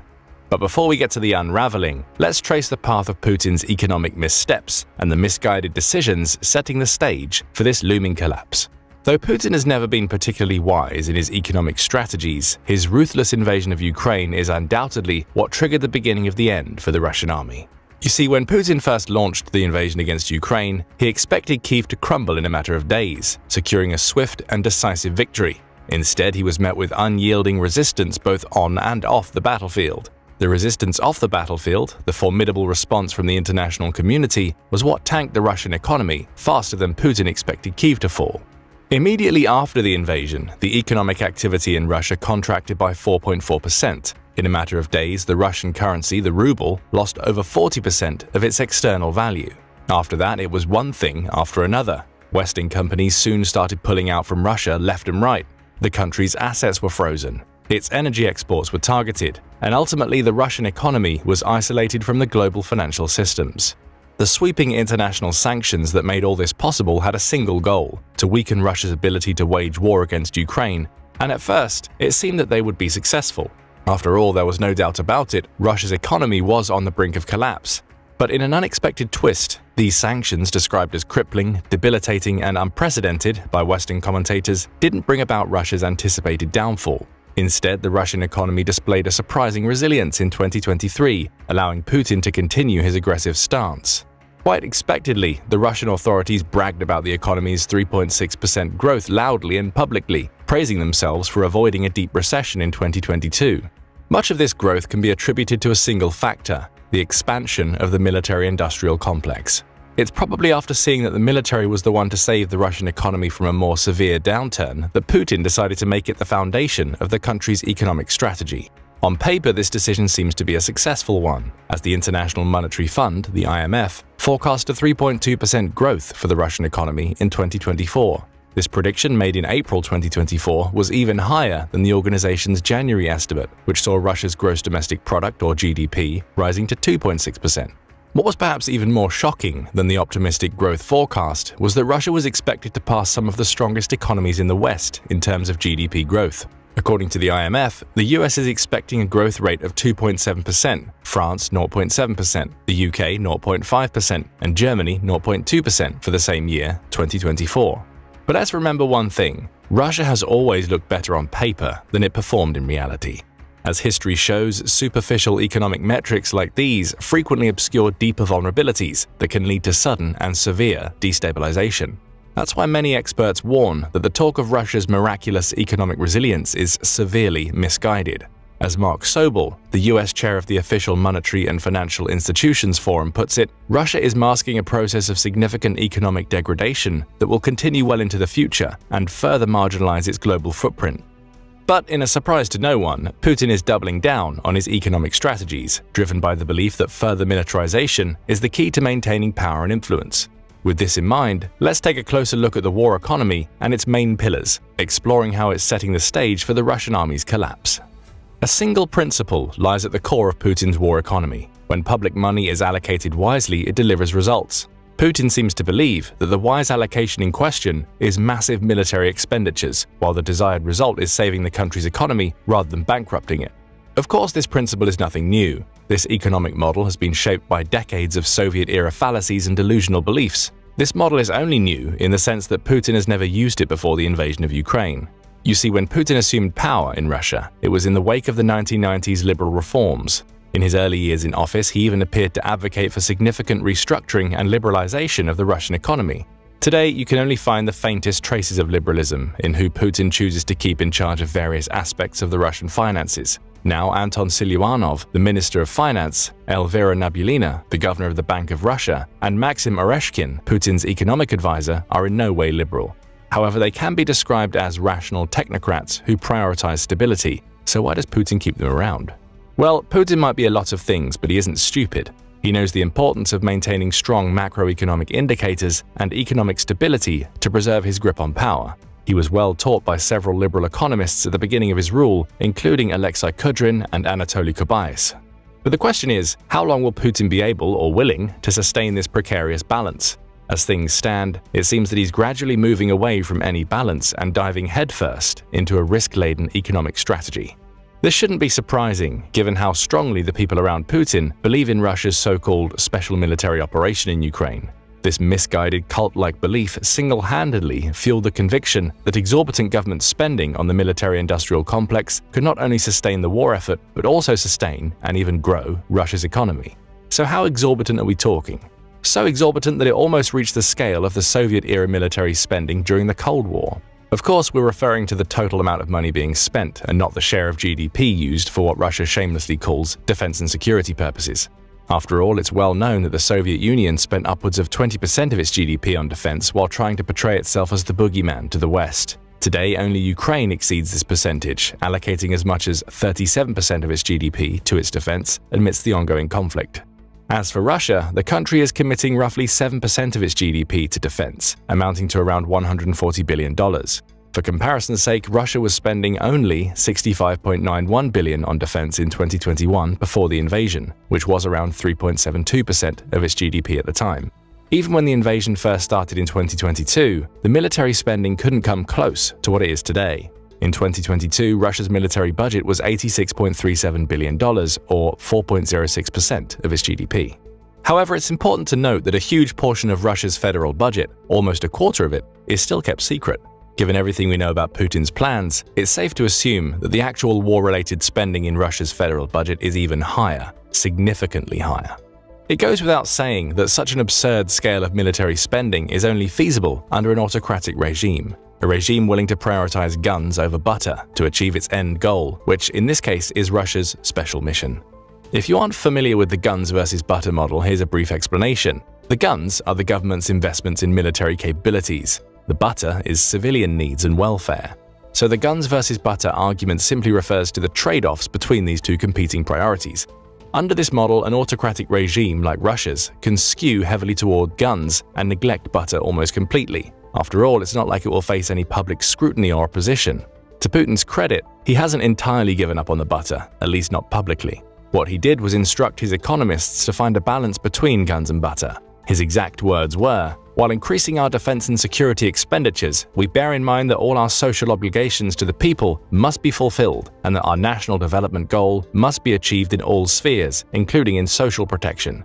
He further explained that he primarily referred to education, healthcare, and support for veterans. Of course, Russia's federal budget lacks the necessary money for all this butter, so this part will have to be handled by the market sector, which continues to function in Putin's Russia thanks to the foundation laid by the reforms of Russia's former Prime Minister, Yegor Gaidar, over 3 decades ago. So we have a market economy, the dominant emphasis on the military-industrial complex, and state interventionism. This fascinating mix has prompted many analysts to conclude that Russia is on the path of adopting an economic policy resembling military Keynesianism. If you aren't familiar with the term, military Keynesianism is an economic theory that advocates for increased government spending as a means to stimulate economic growth and employment. The equation is simple. Invest in the military sector heavily and you'll get more economic activity, jobs, and technological advancements. Sounds familiar, doesn't it? For a prime example of military Keynesianism, all you need to do is look at Nazi Germany or the US during the Cold War. In Nazi Germany, extensive military spending was used to prepare for a potential war with Slavic nations. Under Adolf Hitler's regime, military spending reached approximately 40% of Germany's GDP by 1940, compared to 8% in 1935. This surge in defense spending was instrumental in reviving the German economy, reducing unemployment from over 34% in 1933 to under 2% by 1939. Similarly, during the Cold War, the US invested heavily in defense and technological advancements, so by the 1960s, defense spending reached close to 10% of the country's GDP. Even then, there were numerous questions about how sustainable military Keynesianism truly is. Some experts believe that spending a lot of money on military production, which is essentially a form of high-tech production, leads to the development of the technological sector as a whole. The result, the subsequent innovations benefit the civilian economy. Others, however, strongly believe that advances in military technology have almost nothing to do with the civilian sector. Essentially, they claim that the military-industrial complex robs the civilian economy of vital resources, including workers, which in no way can help the overall economy. By now, it's quite clear which side Putin is on. The one that believes, or tries to desperately cling to, the notion that military spending serves as a driver of development. This was made abundantly clear by the shakeups in Putin's cabinet, which have shocked the world. By this, we primarily refer to the dismissal of Sergei Shoigu as Russia's defense minister. Now, don't get us wrong, this move was by no means shocking from a strategic standpoint. Shoigu's departure was the culmination of mounting criticisms and failures during the war in Ukraine, so there was nothing surprising about it. The shocking part is that Shoigu has been one of Putin's closest allies for decades, a trusted confidant who had weathered many storms alongside him. This had led some to believe he would be safe from such upheaval. Well, as it turns out, no one's safe when a dictator's country is unraveling after getting badly beaten by a supposedly inferior foe. In such dire straits, even the closest allies become liabilities, and the once unshakable pillars of power are ruthlessly dismantled in the scramble to salvage a crumbling regime. But who is Shoigu, and more importantly, who was he replaced with? Sergei Shoigu, a seasoned figure in Russian politics, served as the Minister of Defense from 2012 to 2024. His tenure was marked by extensive military reforms and a significant buildup of Russia's armed forces, so it's no wonder Putin entrusted him with the invasion of Ukraine in 2022, ordering him to capture Kyiv in a matter of days. To be fair, this order was inherently impossible to achieve, as it underestimated both the resilience of the Ukrainian forces and the complexities of urban warfare. Can you really expect some 190,000 troops and tens of thousands of vehicles to effortlessly storm an area of 324 square miles with 3.5 million residents in the dead of winter? Though a resounding no is the obvious answer, Putin was never the one to accept the obvious. So he failed. hand, Shoigu failed. However, Shoigu's failure to secure a swift victory in Kyiv wasn't the only issue at hand. As the war dragged on and Russian losses mounted, Shoigu's position became increasingly untenable. That was what eventually led to his dismissal in May of 2024, while it was at least partially responsible. You see, Shoigu's failures, as well as the Russian government's crackdown on corruption among the high-ranking defense officials, weren't the only reason why he was removed as defense minister.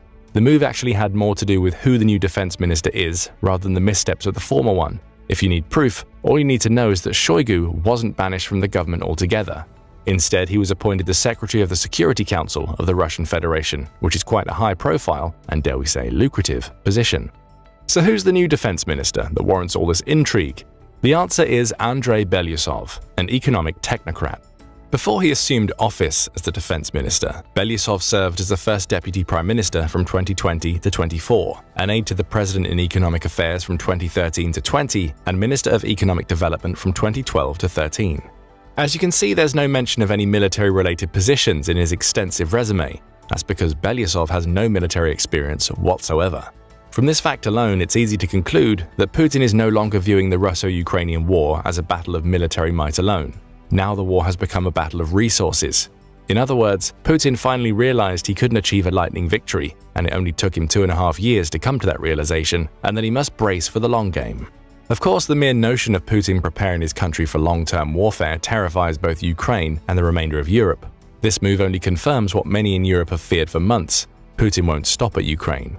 But many people fail to understand one thing. It's not so much that Putin wants to continue fighting, as much as he can't afford to stop. What do we mean by that? As Renaud Foucault, a senior lecturer at the Department of Economics at Lancaster University Management School, explains, the war in Ukraine has become the main driver of Russia's economic growth. However, this war is also responsible for decimating Russia's economy in other crucial ways. So if Russia were to stop fighting, it would have to deal with the economic reality of a nation burdened by sanctions, a diminished workforce, and a deteriorating infrastructure. This might lead to social unrest and a potential collapse of the fragile stability that Putin's regime desperately clings to. Paradoxically, even winning in Ukraine could spell trouble for Russia. How so? The country simply doesn't have the means to rebuild the occupied areas that would come under its control, nor to maintain security in them. So for Russia, the only viable course of action is to keep fighting, in Ukraine, in the Baltic, in the entirety of Europe. That's why Putin needs an economist as the defense minister, as only an economist can navigate the treacherous waters of sustaining a war-driven economy. Putin himself stated that only an economist can make the country's military budget, which has now reached gargantuan proportions, efficient. With Putin's comment to the long war in mind, you can probably start to see why this new economic model spells doom for the Russian army. So let's finally dive into it. You've probably noticed that the focus of Putin's new economy has solely been on the military-industrial complex so far. In other words, the focus is on the weapons and equipment. But what about the people handling those weapons? The soldiers, the officers, the very backbone of any military force? How are they faring under this economic shift? In short, not great. And that might be the understatement of the century. Only about 30% of the entire military budget is spent on the army itself. The rest is allocated to weapons procurement and production. And not even the whole 30% is dedicated to military salaries. Approximately 20% of the budget goes to pay. At the same time, vast sums are siphoned off through corruption and inefficiency, a problem that Belyusov is ostensibly trying to address. Of course, trying is the key word here, as Russia's Minister of Defense still seems to act as merely an intermediary between the state budget and the military industry. The industry is the one that holds virtually all the power. This particularly applies to one man, Sergei Chemezov. Chemezov, an oligarch and the CEO of Rostec Corporation, a state-owned defense conglomerate, seemingly has more influence over Putin than Belyusov. Putin confirmed this by appointing Denis Manturov, former Minister of Industry and Trade, the first deputy prime minister after Belyusov's promotion. Manturov is Chemezov's close confidant, which means that his promotion allows Chemezov to continue heavily profiting from the surge in military spending. And while Chemezov and his ilk make absurd amounts of money, it's the common soldier that suffers.